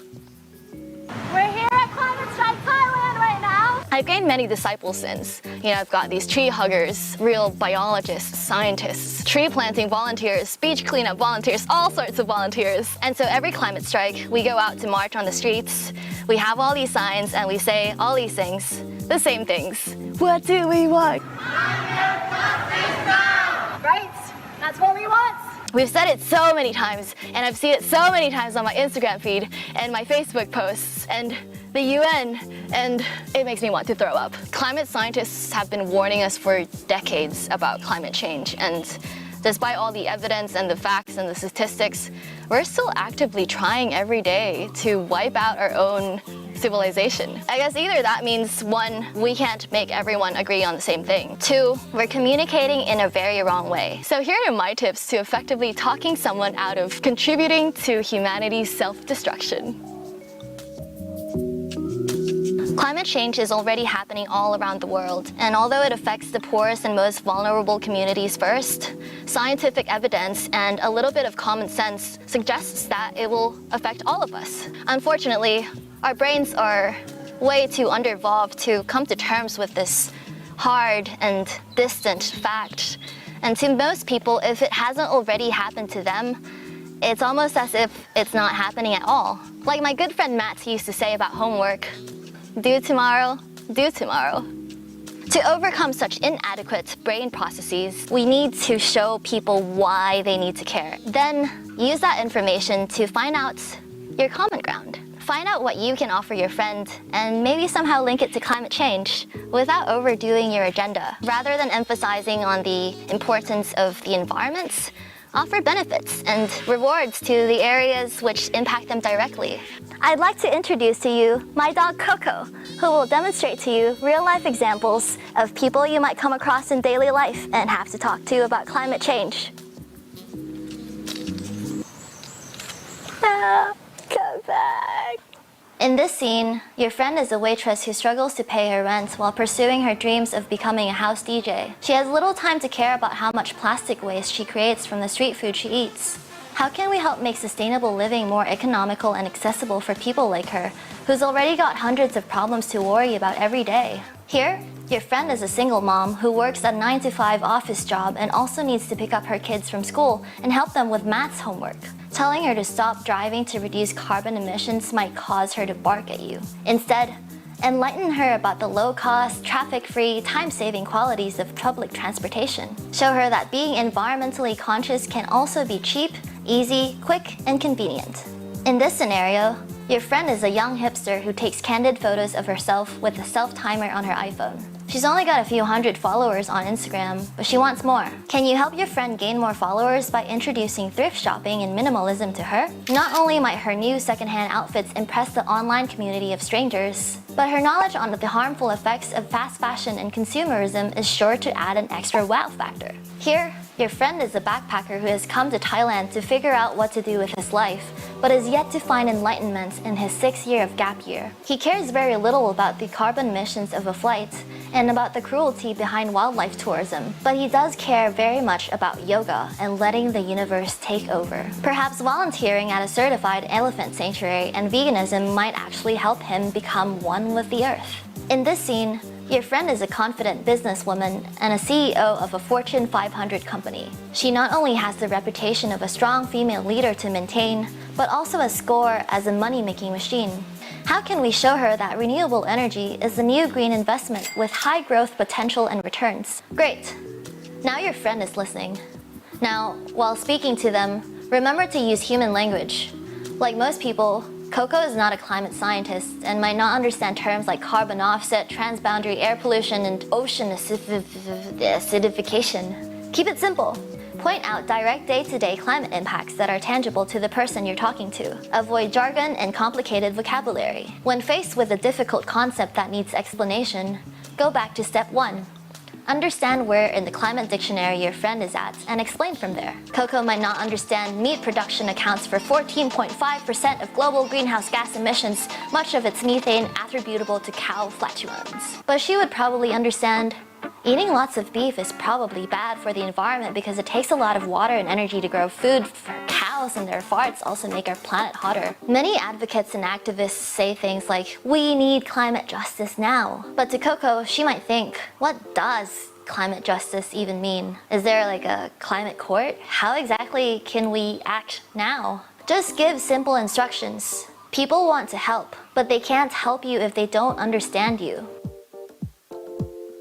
What sparked the climate strikes wasn't one climate scientist who came out with this new chart outlining the spikes in carbon emissions and global temperatures in the past century. It was one young girl who was depressed and frustrated and decided to speak up about our global state and climate change. In all the historic movements we've come across, whether it's social or environmental, It was the emotions and the stories that inspired and motivated us and challenged us to do better, not numbers and fact sheets. We are social animals that have evolved by telling stories. If you can make Coco get the feels, you guys begin to vibe and get on the same wavelength. When your brainwaves connect, your logic then transfers over easier. When you become homies with her, she's more likely to listen to you than someone else who keeps calling her stupid. You've successfully explained to Coco about climate change and biodiversity loss, and she feels horrible about it. But what next? Offer solutions. Help her help you by telling her what she can do. Also make it easier for her to do good. Give them something that's so much cheaper, easier, quicker, cooler, and more convenient, more fun, that they don't even have to try to change. So they just want to change. No one, not me, definitely not Coco, likes being scolded for anything. When you believe in something, it sucks when someone tells you your reasoning is invalid because that causes internal conflict and dissonance. Instead of changing her mind, you might actually make Coco stand stronger on her points because of a psychological effect called the backfiring effect. Similarly, because of this other effect called the confirmation bias, she'll believe whatever she wants to be true. So don't force anything on Coco. She plays her own game and makes her own rules. Greta said she doesn't want your hope. I want you to panic. But that's only good if you choose to do something with it. According to neuroscientists, panic actually makes us less willing to act. Hope is what really inspires action. Just like President Snow from the Hunger Games once said, hope is the only thing stronger than fear.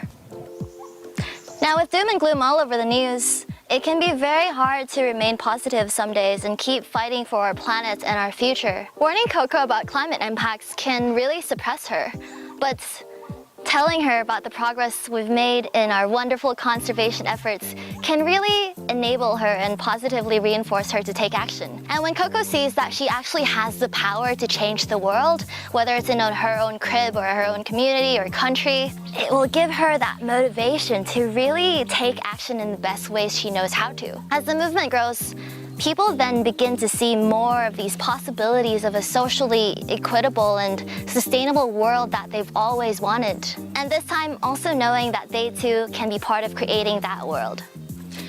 Congratulations!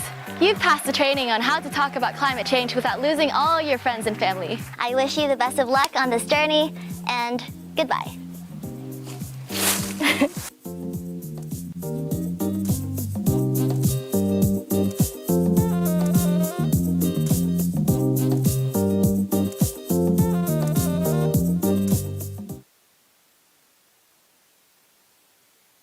Okay, what more than a creative storytelling, I would say, in a way that we talk about climate justice. And to be honest, the story of Coco, the dog, was more than inspiring to see how we can use emotions, how we can offer solutions, or how to inspire people on the climate change and to use hope instead of panic in order to motivate people to participate.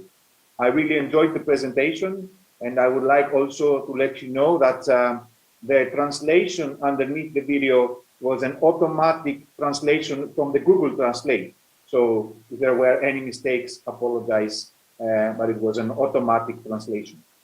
Okay, we can see that it's the time to go to our next panelist, our panelist from the Greek Africa Youth Organization, Eldad Akum. Eldad is a Ghanaian passionate about the environment and the system that keep it running, with a background in renewable natural resources management and sustainable energy management. He is professional, and Eldad has explored his passion from the environment through the fields of climate change, sustainable management, climate smart agriculture, and sustainable business development. The topic of the next presentation is rallying youth people for strategic climate action, and specifically the story of Gayo in Ghana. So I would really invite on the floor, and I would give the mic to Eldad Akum for the next presentation. Yeah, thank you very much, and thanks to the organizers and all the other presenters. Yes, my name is Eldad, as mentioned, and this is the story of Green African Youth Organization. So first of all, according to the Ministry of Environment, Science and Technology, Ghana has been ranked by the World Bank as a middle-income country, and our economy relies on key aspects like agric, forestry, and then energy production. So relying on these factors, it makes it very vulnerable when the impact of climate change hits the country. And then the National Climate Change Policy in 2013 also revealed that the evidence of climate change is already evident in our coastal zones, agric sector, water resources, health and livelihoods, and impacting the young and vulnerable and also women. USAID in 2017 also made the following projections that between 1.4 to 5.8 degrees Celsius increase in temperature by 2080 is what we are going to experience, and also that we are going to have 4% decrease in rainfall by 2040. And also, we are going to have between 75 to 190 millimeters rise in sea levels by the year 2100. And this is also going to have impact on the key aspects of our economy, as mentioned earlier on. And below, we have pictures of what is already happening now. The sea eating our lands, and then flood waters in communities, and then the northern sector being impacted so much by droughts. So based on this background, and as our topic says, rallying young people for strategic climate action. So based on the background of the story that we've already told about climate change in Ghana, then we have INCAM's Green African Youth Organization, which is a youth-focused gender balance advocacy group that focuses on environmental sustainability and then community development. Our idea towards climate action is driving change by focusing on the youth and then repositioning the young and vulnerable from being climate victims to become main climate heroes. Currently, we are operating in four countries, including Ghana, which is the headquarters. And then we have positioned ourselves strategically to help Ghana achieve its climate action and sustainability targets through the following thematic areas. That is climate change initiatives, circular economy, and then disaster risk reduction. So we have the details of what we are doing under climate change theme, Trees for Biodiversity, hosting the Youth Climate Council, and then hosting the local conference of youth this year, and also one landmark project we call the Water for Adaptation and then Period Poverty, helping the people of the northern Ghana with issues with water and also the trickling effects of the impacts.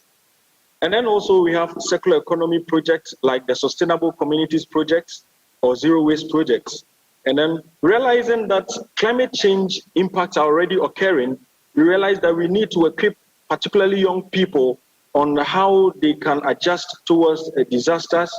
So through the theme called Disaster Risk Reduction, we undertake annual education and school quizzes for young people. So these are some pictures. Our strategy is to work directly with local communities to reduce the vulnerability of groups that are at risk to climate impact. And unfortunately, these groups have less adaptive capacities to adapt due to social and structural inequalities. So we empower the young people to adopt sustainable living and alternative livelihood through green social interventions. And also, we also empower them to become agents of change through advocacy and then community policy making. So also we have pictures of some of our engagement with young people. The first one was with young waste workers. The second one, we have university campus eco clubs, which we mobilize and train for various environmental activities. And also we have Recycle Act entrepreneurship programs. So we took time to undertake and assess an impact of one of our projects, the Sustainable Communities Impact, to help us have a fair idea of what the impact could be if young people are mobilized towards climate action. So for the Sustainable Communities Project, the strategy is to focus on the young and vulnerable in the local communities and inspire cultural shifts for them to move from linear to circular economy. And then we bring together the following activities: advocacy, public education, stakeholder engagement, and then enterprise development. And so far, the impact of this project in circular economy is this. We have sensitized over 6,000 people on environmental and waste management issues. And then each of the sites with the SCP running also have material recovery facilities where composting is taught and done, where there is space for recycle, art and recycling, and also for briquette production. And all these are community-based. So in the waste recycling so far, within one community where the SCP is undergoing, we have produced over 500 kilograms of compost and then recycled 18 tons of plastic waste. And through this initiative, we've trained youth and girls in compost production. So far in one community, over 15 youth and still counting, and then over 15 youth and still counting in recycle art, and also women in briquette production, engaging men as well, the young men as well, in community waste management education. So they go around educating the people. And then through this initiative, we've supported young people to start their enterprises in green projects. So for the past 7 years of Green African Youth Organization presence in Ghana and beyond, these are some of the impacts that we would summarize for you. Over 250 women empowered, over 18 tons of plastics processed, over 15,000 native trees grown under the Trees for Biodiversity project, and then 100 plus green jobs established, and then 50,000 plus young people have been reached through various means, and then 10 tons of organic waste converted to compost fertilizer, and then 3,000 plus young people empowered. So throughout these activities, we want to also share on some of the lessons that we've learned through these projects. And the first thing is that with the current rate of climate change and its impacts, although mitigation yields good results, focusing on adaptation is critical to ensuring that the vulnerable suffer less from the future climate shocks. And then we also keep them alive to be able to advance mitigation efforts. And also another lesson is that strategic climate action must tackle grassroots activities with sensitization and education to be able to alter behavior systems so that we can protect lives, the environment, and the economy. And we also realize that sustainable climate action works best when it can be modified to suit each distinct locale, integrating the indigenous knowledge and skills of the people. Like we saw from the other presentations, when we tailor climate action to suit the various localities, it becomes more impactful. And then strategic interventions like the Sustainable Communities Project that incentivizes climate action through the creating of green enterprises and livelihood projects will also ensure inclusion and help address the already existing economic shocks from climate change. And also, last but not the least, we also learned that empowering and involving young people in climate action means creating resilient capacity for addressing climate change, not only today, but also for the future. This is Green African Youth Organization. Thanks for listening to our story from all the way from Ghana. And we invite all our participants and all stakeholders to join in on all our projects on either exchange programs or knowledge exchange programs so that we can together build a better environment for us all. Thank you very much.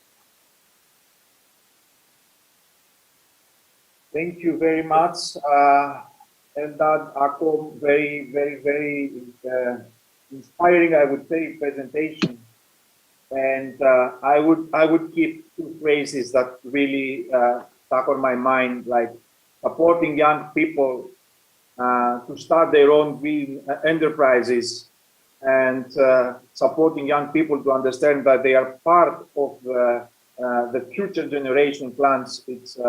It's something that really kept my mind on. And thank you very much for sharing the reality of the organization, specifically the situation in Ghana.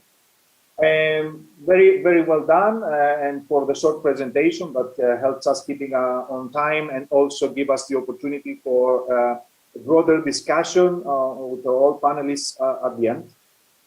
So now it is the time that we move on to our next panelist from Zero Waste Youth Portugal. And her name is Beatriz Acabado, and Beatriz is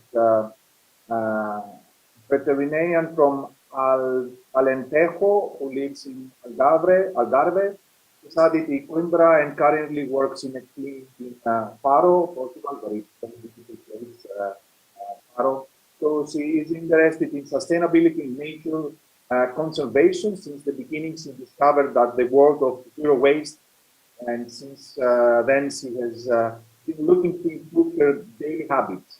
So she began to be part of the Zero Waste Youth Portugal in October 2019, and she's also started as a volunteer in the barter markets in Algarve. So the title of Beatriz's presentation is Zero Waste Youth and How Do We Work? So I would pass the floor to our next panelist, and the floor is yours, Beatriz.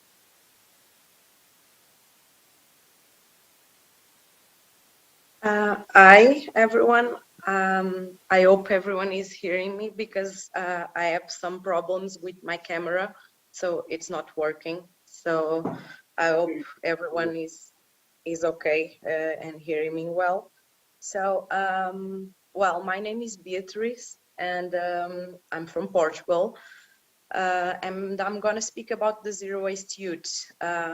Zero Waste Youth is an international movement, and it's a movement to.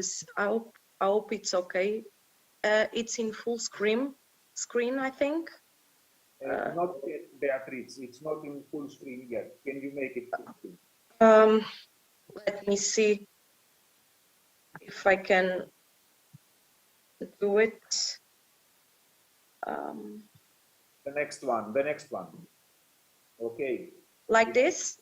Yes, yeah? It's perfect now. Yes, thank you. Okay. So now it's in full screen. Okay. So now I can start, right? Okay. So I was telling about the Zero Waste Youth. It's an international movement who started in Brazil, not in Portugal.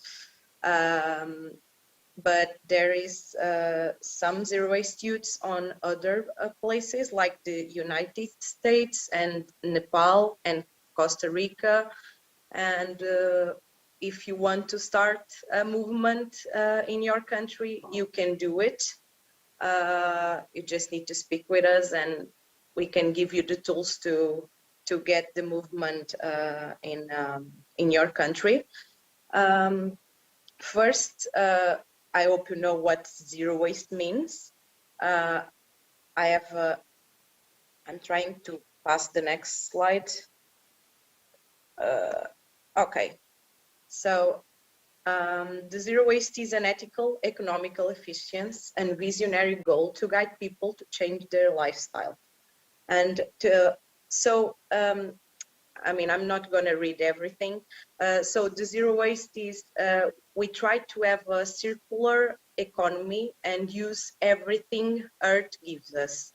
So we don't have waste. We think about it, and we can use it for other things like upcycling, composting, and try to use every natural resource to the most, so we don't have waste. So because there's no thrown away from the waste from this planet. So speaking about the Zero Waste Youth and how it started, it was founded in 2011 to promote the concept of zero waste to young people. It's a platform with a network, and it started with in Brazil in this year, because there was not young people involved in this concept. There was not so much people knowing what was the zero waste and how they could start. So they start this in Brazil, and then it started to spread for other countries. So the mission here is to create awareness, bring together and empower young people and communities to seek and be the solution for the world without waste. So in Portugal, to be a Portuguese youth reference in dissemination implementation of zero waste concept as the tools to achieve the SDGs, so the Sustainable Development Goals from the UNO. The values are cooperation, innovation, social and environmental responsibility, lead to empathy, respect, appreciation, and knowledge and gratitude. The objective is contribute to reducing waste production and redefining the concept of waste in Portuguese society. So when we started in Brazil, we did like a global events since 2011, and we did in Puerto Rico and others in Brazil, bringing speakers from all over the world to speak about zero waste, about pollution, about climate change, about a lot of content in these events with a lot of people. So in Portugal, they did an event. Brazil Girls did an event in 2019 in Cascais, and then in 2019 it started the movement in Portugal. After this event, the event was named "We Are Global Meeting." It was we had a lot of speakers from all over the world who spoke about a lot of themes like climate, like practical things like do your own soap at home or do your compost at home, and a lot of practical and workshops and webinars. It was a really big event with a lot of people, and it was really inspiring. And then we start the movement in Portugal. Sadly, 2019, the year of 2019, we had the COVID pandemic.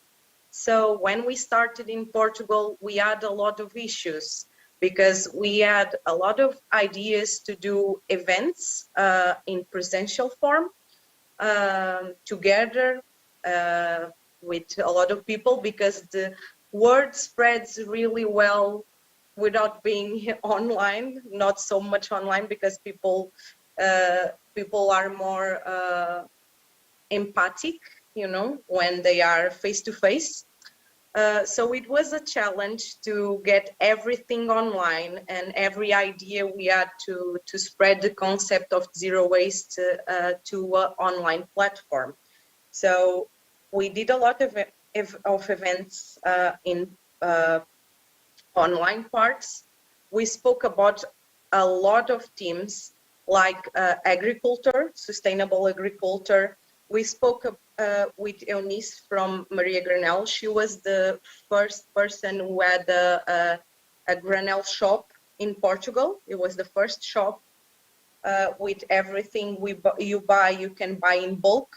Granel is bulk, sorry. We spoke about recycling and the problems with the plastic. We spoke about composting and vermicomposting. We spoke about biodiversity and all the problems with the ecosystems and problems with the pollution and the animals. We spoke about fair trade and global trade in Portugal. Permaculture. I don't know if you say permaculture in English. I think we say it. We talk about cyclo activism, about using more bicycle to get it. We did a show cooking, a live show cooking on our platform on our Instagram. It was really fun. It was about using what you have at home to produce a good meal from scratch. So we talk about long travels on bicycles. We talk about the first zero waste shop online on Portugal. It was the Mind Trash. We spoke about sustainable events, about trade markets. I work here in Faro as a volunteer on trade markets. Like you can give a T-shirt and get a T-shirt from another person, or you can go and do like 5 things and you can just bring one. Well, it's a trade, direct trade market. So we spoke about circular economy too. We spoke about the crisis, the climate crisis, and it's the theme from these presentations here. We spoke about the climate movement in Portugal and how is the climate movement in Portugal, mobility in the cities and the climate. We did a guided meditation, yoga class online. We spoke about upcycling, reusing stuff, plastic and the marine life, the importance of the waters in the cities. Spoke about medicinal herbs, wines and sustainability, local produce and production on local produce, agriculture,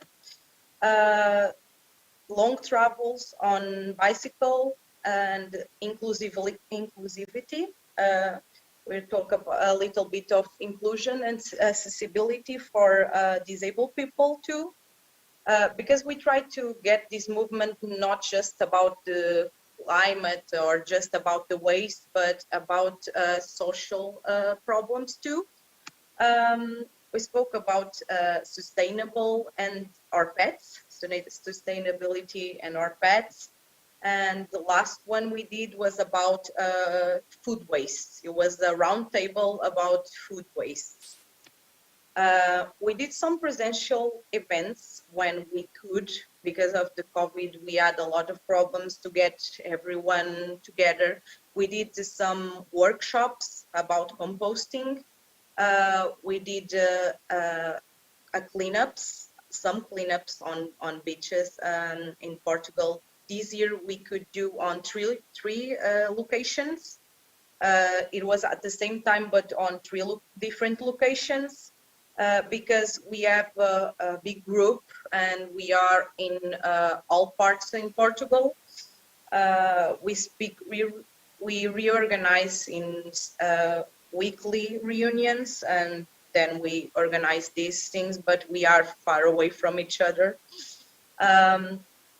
So the main actions in Portugal are the events to get more people to know about zero waste, to know, to get some awareness about these problems and the pollution. We did a lot of online events.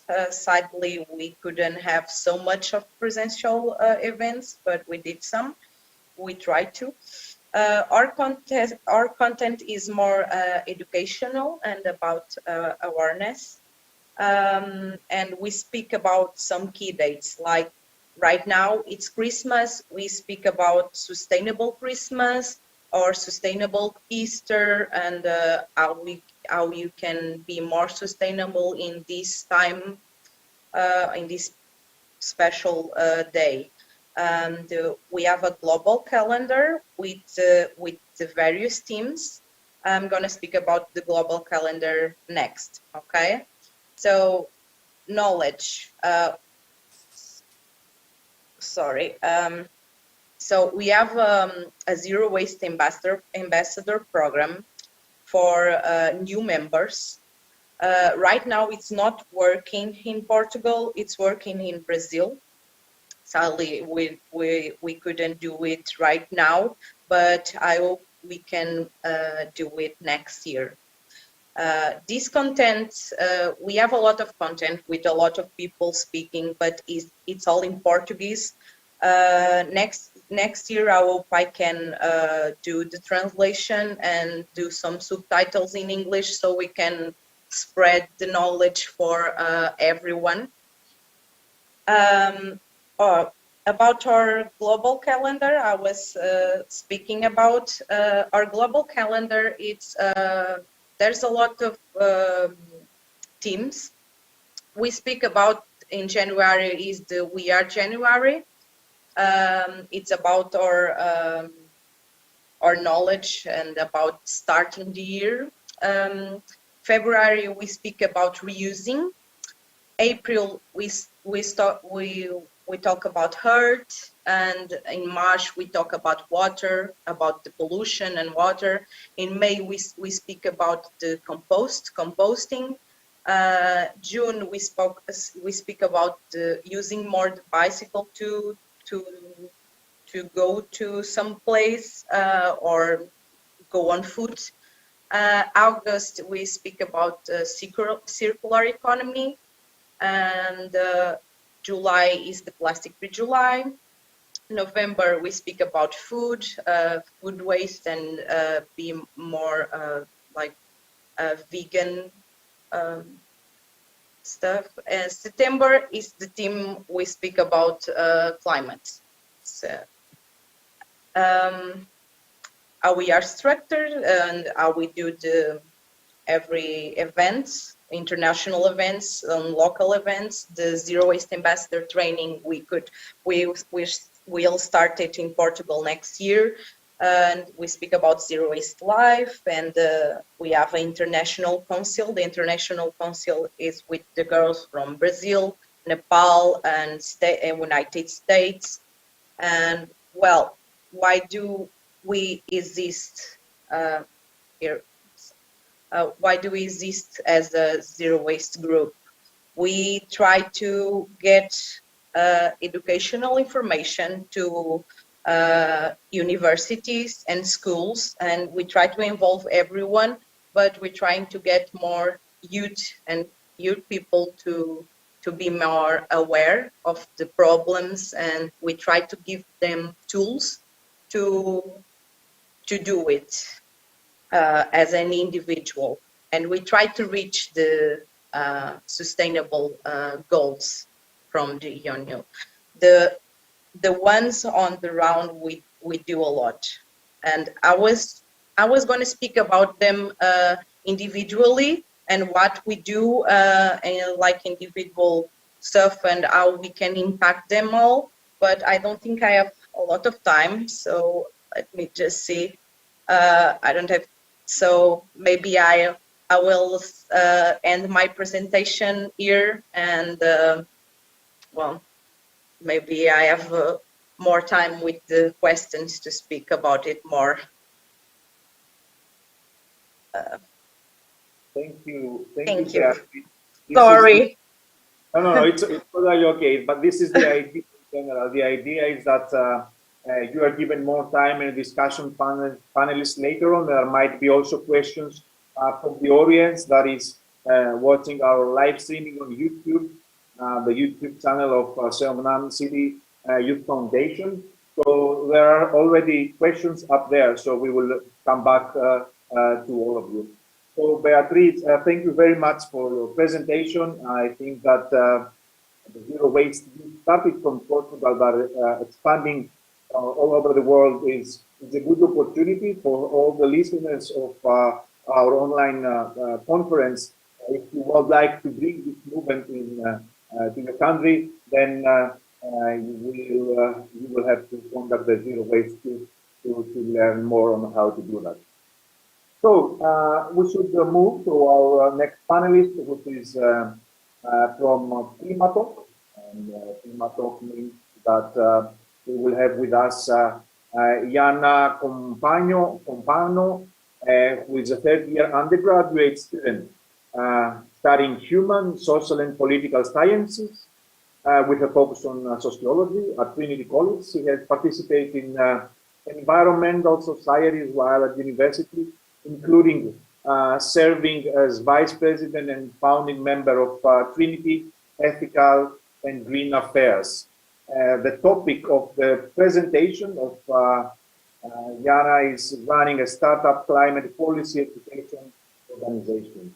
So I would pass the floor to our panelists. The presentation is already fully screen shared, so the floor is yours, Yana. Hello, thank you so much for having me. So because Climate Talk is a relatively new organization, and it's entirely youth started and youth run, and I know that for some people it might be quite interesting to see how does starting an organization happen. I wanted to talk a little bit about what it's like to kind of run and start a climate policy education organization. So I currently serve as the Vice President, Head of Networking and Outreach, and founding member of Climate Talk, which is an entirely international online platform that we organize. We have people from all over the world participating, and we're constantly bringing on new members. So just a little bit about Climate Talk. We are a registered nonprofit climate policy organization. Currently, we have over 110 young volunteers, but we are massively recruiting in the new year. And we're always bringing on more people, and there's always opportunities to get involved. We're made up of 12 sub-teams, soon to be 13. We're bringing on one that's looking at environmental law right now. And our main stated mission is demystification of climate policy. And what that basically means is that we are trying to release articles for people that are bite-sized, that they can read quickly and they can understand things about climate policy that they probably wouldn't have had the opportunity to learn about so easily before. And part of that also is empowering young people to understand how once they know this information, what they can do with it, and how they can get involved with combating the climate crisis themselves. So we are on all social media platforms, Facebook, Instagram, LinkedIn, YouTube, and Twitter. They're linked, and I believe everyone has access to slides, so if you want to check us out, please do. So like I said, our main thing that we do is our articles. So we regularly write and release bite-sized articles on climate policy that are supposed to be able to be readable in, on the bus or train or during a 5-minute break at work or school. This includes articles currently on law and justice, economics, climate science, energy, technology and transport, international climate policy, food and agriculture, and biodiversity, as well as current affairs. Moving forward, we want to not only write articles on even more topics, but translate them into other languages. So if anyone is interested in translating for us, I would love to get in touch with you. Yeah. We also feature youth projects. So we have a team that researches youth projects, such as the ones that have been speaking today, that take place all over the world, and we have them write about their experiences. Again, the idea of this being to empower youth to see how other people are getting involved in making a difference and how they can also get involved in making a difference. And so that section is on our website. We also feature student work. So we reach out to people who have undertaken environmental policy related research, whether it's at the undergraduate, master's, or PhD levels. And we just kind of want to give a platform for those people to speak about what they found, because sometimes, you do research and it's like, right, what do I do with this now? And the idea is that by not only empowering them to speak, but allowing other youth to read about it, we can hopefully inspire people to undertake their own research or undertake action based upon the findings of those research projects. And then we have a university courses map where we basically feature a bunch of environmental university courses from all over the world. It's constantly a work in progress. We're always trying to find more, but the goal is, again, to help people who want to study environmentalism at various levels to see what courses are out there, because they get to be quite specific. We also feature reviews of those university courses so that people can, read about other people's experiences. And just as a little tutorial of how this university course map works, this is just our website. And you can go on and you can filter it by various categories. If you're interested in, say, conservation and ecology, you can select that filter. You can select the language, and you can select the course level, and then you can see what opportunities are available for you in various countries. So we think it's a really good resource that links you over to the page. So if you're looking for somewhere to study about anything relating to climate, definitely check it out. There's also a list of all the courses at the bottom, as you can see, with the filters applied, and then all of the reviews that you can take through as well. So moving on from university courses, oops, sorry, it's replaying for me again. We also host events. So in 2021, we hosted these events, and I won't read them out for you, but all of them relate to a lot of things relating to COP and various, government and intergovernmental initiatives, as well as some events on, again, university courses at the undergraduate and postgraduate levels, and we are constantly hosting new events. So definitely keep an eye out to our socials if you want to hear about those. We also do, like a lot of the people here, COP26 or COP27 coverage. Again, we're a new organization, so COP26 was the first COP that we had the opportunity to get involved in. And so we sent representatives, including our Climate Talk COP26 interns. We brought on interns specifically for COP26, as well as our president, who got to interview all sorts of world leaders and climate activists and featured on our social. We also hosted daily lunchtime live streams on various COP26 topics. And you can check out all of these on our YouTube channel. So I highly recommend them. They're fantastic. And a lot of very good work was done with those. I'm very proud of the team who put all of that together. During this time, we had a massive growth in our social media following, which was very exciting for us. And in the next steps, the COP26 team has become the COP27 team. And so we're going to begin coverage leading up to COP27 and talking about how to make those processes more transparent and easy to understand. So since making this, I say what's next is internship coverage, but I made this presentation a couple of weeks ago, so it could be translated. And since then, we have started doing this. So if you go over to our website, there's now an internship section, and we share live climate and sustainability related internship opportunities every month. So if you're interested in a climate internship, you can find them there. We also plan to feature write-ups of people's experiences in various internship programs. We're still working on that, so keep an eye out for that as well. And I just wanted to talk a little bit about our growth over time. Like I said, we're quite a new organization. So the idea was pretty much born in April 2020. We had 4 volunteers, which were the executive committee, including myself, by July 2020.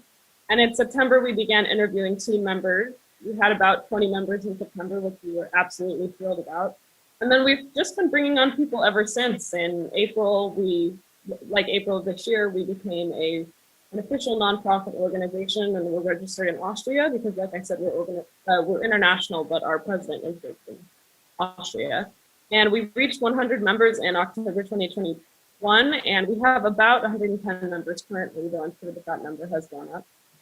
And just a little bit about, really quickly, what I do on a daily basis. So like I said, I'm on the executive team, and I serve as the networking outreach team lead. So as the networking and outreach team lead, I'm in charge of directing the university courses, youth project, student work, and internship sections. I host biweekly sub-team meetings and handle other outreach opportunities such as this. And as the vice president, I basically contribute to wider decision-making processes within the teams, and I direct team-wide initiatives and ensure that basically we're constantly upholding our core values as an organization, which include youth empowerment, and just, spreading positive messages about how people can make a difference in the world. So again, for people who are a little bit interested in this kind of thing and getting involved in this, I just want to say that it's been a fantastic opportunity, and you're constantly facing new decisions and challenges that you didn't, even know that you would ever have to really deal with. And you get to learn from your shortcomings and mistakes, which sounds scary, but has actually been such a wonderful experience and growth opportunity for all of the people involved. I've had to adopt new leadership roles and make decisions that affect many people that I just never thought that at this point I would ever have been able to do. And I think the most rewarding parts have been seeing the impact that we have on other people and the positive feedback that we receive. getting to meet and work with so many talented people and getting to watch the organization grow, and also just doing something because you're passionate about it, really. It sounds simple, but it's a wonderful feeling. So. I just wanted to talk a little bit as well, just to kind of conclude the presentation here, about various thoughts on climate change and sort of in general how I believe people can make a difference and what's important. So I think massively, and this is of course what Climate Talk stands for, information sharing is so important. And obviously at Climate Talk we're focused on empowering youth, but this is a key part of impacting the climate crisis. I know that personally I didn't think too much about climate change or anything. I mean, I'd heard of it, but I never really cared that much about it until I took a course at school called Advanced Placement Environmental Science, and it just completely changed my point of view about everything, and it completely changed my career trajectory and my life goals. And so I think that spreading that information to other people is still so massively important. And though more people are becoming informed, as other panelists have talked about today, there's absolutely further that we can go with that. So this also involves the need for more transparency in government decision-making processes, education in schools and communities, and the opportunity for citizens to get involved, as well as making it clear to people not just that this is happening, but the ways that they can personally make a difference. So when I talk about empowering people to make differences, citizen involvement is huge, and it involves leading people to take on their own initiatives and make changes in their daily lives, but also involving governments, national and local, and nonprofits, helping people to get involved in community projects and changes. So I've done some reading on theories of citizen participation in the climate crisis, and some of the pieces that I would encourage you to look at are this piece by Rob Nixon, who basically writes about the Green Belt movement, and then this piece by Jennifer Gabby, who talks about citizen involvement in air pollution sensing in the United States. And they're both interesting because they're examples of how citizens can take action and make a difference, but it's also an interplay between citizens and government, and how both of those processes are so important. And so I think that if you're interested in that kind of interplay between government and citizens, you should check those out. But empowering citizens involves education and creating programs that allow them to actually make differences, as well as the creation of open and responsive infrastructure.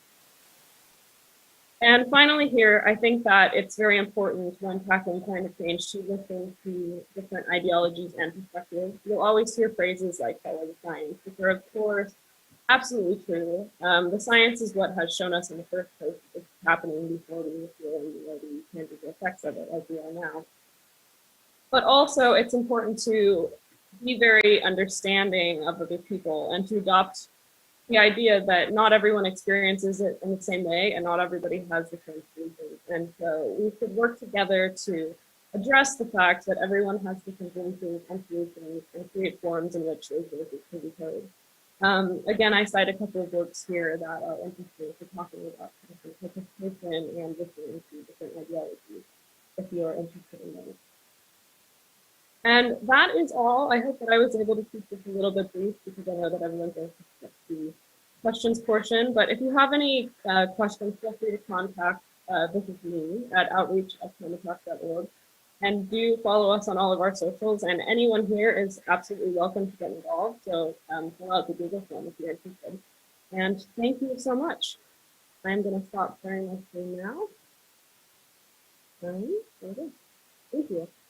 Thank you very much for your presentation and for showing us maybe another perspective on how the research, how education, how the education system, articles and research and climate policy can really have an important role in the whole process of fighting against the climate change. I was surprised by the very resourceful website, and I can let the audience know that all your presentation and the hyperlink will be available also for everyone on a later stage, so people can really access and see what are the courses, the master courses on climate change, and resourceful website that is available in the YouTube channel with the videos. So Jana, thank you very much, and there will be more things coming ahead with the discussion among the panelists, but also through the questions of the people in YouTube. Good. We have, last but not least, a round of our panelists, and they are representatives from the Heidelberg Youth Council, and we are happy to have with us Susanna Deri and Paul Goldsmith, who would like to have a short intro as well and share a couple of words with us. So we have Paul. I can see you, Paul. Clearly, do you have Susanna with you, or you speak through different windows? How is it? Paul, the floor is yours. Hey everybody, how's it going? It's quite noisy at my end. I don't know if it's something to do with the connection. So I will try switching. We can hear you clearly though, no worries. Very cool. So, hey everybody, my name is Paul Goldsmith. I'm 19 years old. I'm from the city of Heidelberg, Germany. I'm in the Heidelberg Youth Council as a representative for around 4,000 young people in Heidelberg, and I am responsible for all things concerning climate.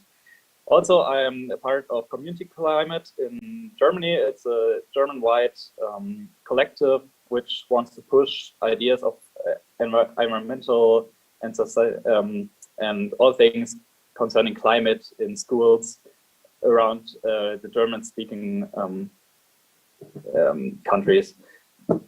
So in Heidelberg, we have around 200,000 people, and we try to become carbon neutral by 2040 around. So a little bit before the German goals, and I'm here with another representative of Heidelberg. I think she's already in the room, I guess. Or not. So I am very pleased to be here, and I'm really grateful for the upcoming presentations and especially this discussion. So I'm a little bit short on time. I have like 20 minutes left, so I have to go to the next meeting. But I think we are here for the next presentation, and yeah, thank you very much. We will see us in the discussion. Thank you, Paul. As mentioned, I'm Susanna Deri. I'm 22. I'm currently studying economics and political science, and I was in our Heidelberg Youth Council for 4 years, and I was the chairwoman of that. And beside of the Youth Council, I'm in a called German Children's Ad Organization, which is an association of youth around Germany.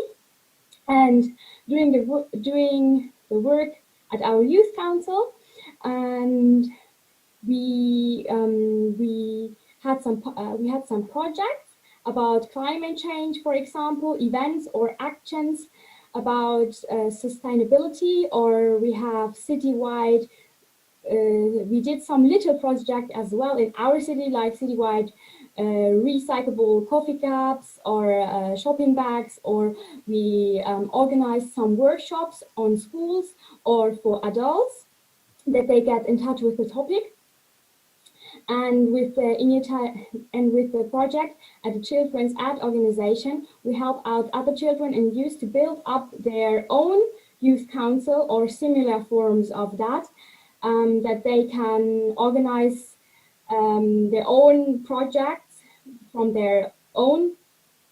And we organize some discussions or do some podcasts and invited some experts in it, that we can share some information with other youth from Germany and raise awareness about different topics. And we are happy to be invited at your very interesting forum. Thank you. Okay, thank you both. Thank you, Paul. Thank you, Rosanne. And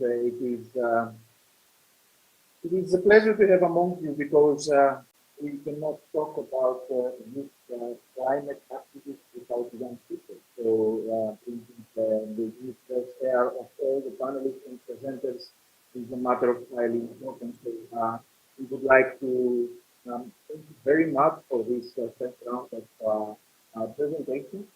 But we are very happy that we still have time, not so much as we would like to, but we still have some time for local discussion and a conversation between the panelists in an agenda setting. But we also would like to let you know that we have many interesting questions from the YouTube. There are many questions, which is not easy that we reply them all during this live streaming. So we will make sure that we will try them later on through commenting on the YouTube channel. I would like maybe to transfer. We are trying to gather the questions in groups. So we would like to come up with a few things. There is a question like, thank you for sharing your activities and work. Since the panelists are very active on climate change, they share successful stories, and we are happy for this. But also some people think that in reality, it is a more complex process. And you proved that through your activist actions and through your activities all these years, that you managed to overcome the difficulties, no matter if they are difficulties in organizational or any other level. So I would like to bring a question to all the panelists. If you can come up with an advice for young people in Korea, for Korean youth, how to stay motivated, how to stay active in the climate activism and change, and overcome the difficulties. Is there any advice that you would like young people from Korea to hear? Any panelists can raise a hand virtually, or I can see that. So I will pass you the floor. And I will start from Jana. Jana, the floor is yours. Yeah, thank you. I mean, it's a very good question. I think that for me, one of the things I've found is very important is that obviously the climate crisis is huge, and it encompasses so many things that we do on a daily basis, and so many decisions that governments make, and governments make in relation to each other, in relation to their own citizens, and then the choices that we make. So I think that one of the things that's very important when, as a young person trying to figure out how to make a difference, is to sort of think about what part of the climate crisis you're passionate about trying to make a difference in, and kind of what abilities that you have, and using those to make a difference. Maybe you're like, oh, I'm not much of a protest type person, and that's okay, but maybe you're, say, very good at drawing, and you want to use your art skills to kind of share messages about the climate crisis, or you're a musician, or anything like that. I think that finding the avenues that you're passionate about and the things that you care about and are good at, and using those to make a difference however you feel that you're able, is a good way to break it down, in my opinion. So I hope that helps them. Yeah, thank you very much, Jana. Thank you for sharing this. And I would like to keep it like this. So if it is possible, we have one response from each panelist. Otherwise, we will have no time to answer all questions. So I will pass to a next one. The next one is related to the fact that in Korea, climate movement of youth is often in the news, but other generations' actions are not so in media or around us.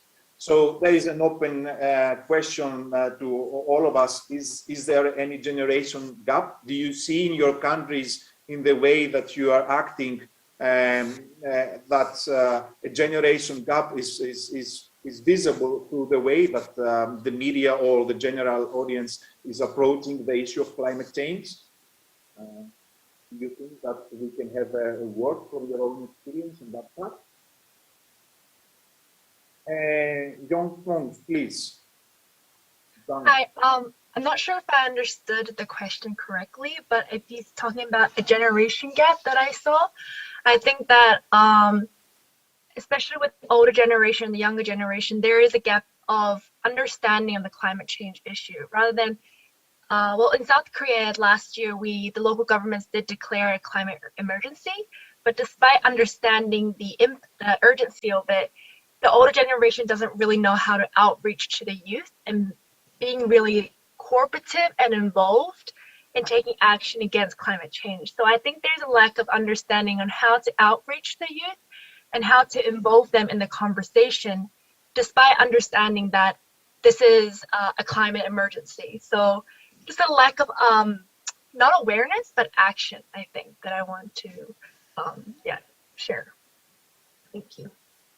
Yeah, thank you very much for sharing. I think that your position depicts the image that the question is responding to. So I would like to thank you for this. Kohana Yanagisawa, is it you who raised the hand on the same topic? Yes, please. Yes, I totally agree with what she said, and then I also want to mention that like there is like a bit of fear of like talking to youth activists, like in terms of like this generation gap, according to the other like business persons, like because like we like Japanese youth like climate activists are always like captured like bit of a critical, like how should I say, the media like reported us like we are like protesting or like we are like disagreeing with like what the government decides or stuff like that. So I don't think this like critical way is like effective. So I think a positive way or like fun way or like cooperating way is important to like understand each other. So we like from our side also like try to cooperate with them as well. But I also want to let them know that we are not like against the business or like probably some of the parts like we have a disagreements, but we are not like how should I say going the wrong direction, like different direction. So that's what I wanted to say. Thank you very much, Hana Yanagisawa, for your position. And I would now pass the floor to Eldad Akum, who has already raised it. Yes, thank you very much. On the issue of generational gap, this is our experience. Policymakers against youth. Policymakers look at the economy. They look at what we need to develop our country. So in recent times, we had the experience of trying to push zero waste projects in one community. And then they also had a waste to energy project coming up. So the option is that we want zero waste. They need waste to energy for the economic and then the energy benefits. So where do we go for? But we are looking at the implication of action and non-action on our future. So the expectations of the different generations brings about this generation gap. And how we worked around it was to emphasize on the implications, the long-term implications of what we bring on board against what they are looking at, and how those two options could merge and still we could still have the economic benefits, the energy benefits, the country will progress, and still tomorrow will be safeguarded. Thank you. Okay, thank you, Eldad, because what we open now in this kind of discussion setting, because we would like to keep it as a discussion setting, is almost reaching a response to the next question, which is like, do you believe that economic growth can go hand to hand with the climate change movement? So you touched it very well, but it is a question that I would like to bring also to the rest of the panelists, and if you would like to share your thoughts. So do you see that economic growth is something that is aligned, or it is hand to hand with the climate movement, or it is something that cannot be together? Any other ideas? Eldad, yes, please. Yeah, definitely economic growth and climate change, climate action can work together hand in hand. Because if we look at the presentation that we shared, let's look at a country that has to spend its income on trying to mitigate the impact of climate change, like rising sea levels, devouring almost communities, and then the disaster management effort that come into play, the lives and property that are lost, and then the effect on different economic systems in general. So definitely there is a point where climate action and then economic development merge. And that is where we look at climate action in the long term. Because if we, for instance, in Ghana, people, they cut a lot of trees, rosewood and other things for exports. So the question is that, yes, we get the money when the wood is cut, when the trees are cut, but in the long term, will there be enough clean air for people who would spend the money, people who will use the money for various services? Will there be enough clean air to keep them alive? So to sustain economic systems, definitely climate action is necessary. Thank you. Okay, thank you very much, Eldad. Thank you for sharing this discussion. Before we go on, I would like to ask all the panelists something which is the last thing, so we know that the event should be closing very soon. So if you have a few more minutes for discussion, like 5 to 10 minutes, would that be okay for you? Like, okay, totally okay, not that much okay, or not okay, just to see, okay, good. Thank you very much. We really appreciate, because we really enjoy, apart from the presentation, sharing also and having this open discussion among the panelists. And as we said before, we have many questions from YouTube, so we will make sure that we respond to all of these questions later on. And I would like also to bring another open discussion to all the panelists. We know that Seongnam City Youth Foundation is very active, and we have already seen that it's a broad framework of activities, and but it's also focusing a lot on climate change and the role of youth and young people in general. So, from your own perspective, you are all bringing as panelists quite important knowledge and experience from your own field, running youth organizations or youth activists and people who work on the climate change. So, what would youth organizations like the Seongnam City Youth Foundation do to support the youth climate movement? What would you suggest to such organizations to do as a good practice in order to support the young people from your own perspective, from your own experience? Not an easy question, we know, but we would really like to see how we can do that. Please, Kurosan Naveri, your hand is on, so the mic is yours. I'm not sure if I heard your question right, but I think in every city or every bigger city, it should be one of the that the city has to support the youth.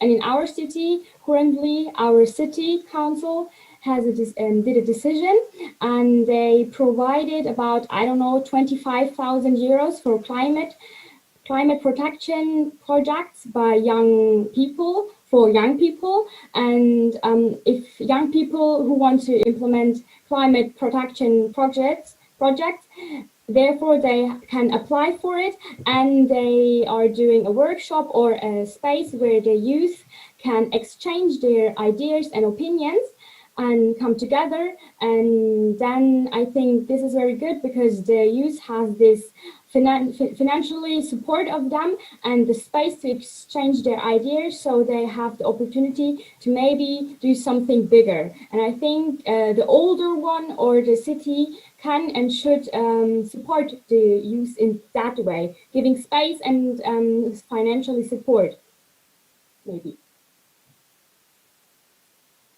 I can see totally your point, since the cross-sectorial cooperation between youth organizations, decision makers, policy makers, local, regional, or national stakeholder is a matter of great importance.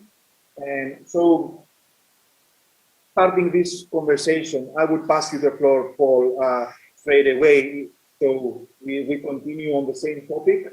Something to comment on the same thing, Paul? Okay, the floor is yours. Thank you very much. I just want to add that it's really important that we are the youth, and we can put pressure, and we have to put pressure on governments in all stages, like on regional stage, on a higher stage, on national and even international stages, that we have to put changes in place in the legislation that we can be heard, and that we have a right to be heard before certain laws get put in place, especially environmental concerns. So it's important for us to just start, and the politicians in a lot of cases want actually to hear us from the youth, and if we have a strong voice which we can build up together, we have a lot of leverage on the politicians, and we can really change the world. And it's important that we start, and places like this are perfect starters for such endeavors. So it's really great that we have this conversation, and I think if we start, we can build a better future. Thank you very much. Thank you very much, Paul. I would keep that empowering youth voices is the key word from at least what you shared, but from the discussion in general. If I'm not mistaken, I saw one phone raising a hand. Is that true? Hi, yeah, thank you. So answering your question about what Seongnam can do to involve more, I guess, make more climate action more active to the youth, I think it's also important to ensure accessibility. So to really outreach to the youth and the young children on how they can be involved. So I think they can outreach them by going to places where most youth are going to, such as it could be like parks, or it could be some kind of like, you know, even cafes, schools, places where most of the youth are always gathered. And I think they can promote some kind of activities there and kind of really raise awareness through an indirect way. It doesn't have to be direct, because as you say, climate change, the activity itself, it's not really as approachable. So young kids or even youth ourselves, they wouldn't really want to be involved in it. So I think it's really kind of neutralizing it to, and also ensuring accessibility, that they can be involved, but it doesn't have to be something dramatic. It can be even like picking up trash in the community. It could be, you know, hearing lectures together, or it could be kind of having community gatherings and think about what Seongnam can do that is different from other cities in South Korea. So I think kind of providing that kind of platform as well, that could really kickstart some kind of conversation to the youth level and to the young children as well.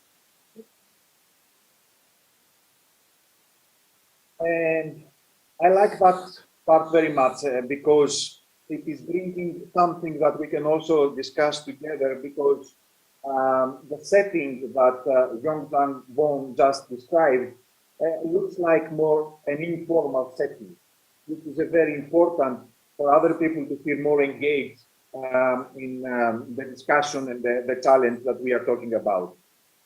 So people who are involved in the youth work activities I'm totally sure that they are already recognizing three main ways of learning. We have informal, non-formal, and formal learning, okay?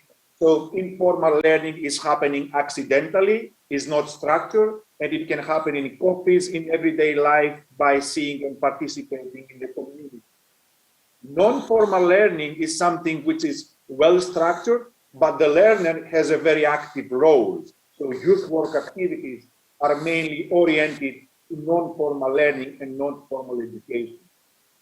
I would like to bring a discussion into a level like, do we believe that formal educational system, no matter if it is primary, secondary, or higher education level, can educational programs in schools or universities to really bond the community in order to increase awareness of the climate change and sustainable consumption, circular economy, and the climate change in general? Do you think that educational programs can really have a positive change on what we are talking about?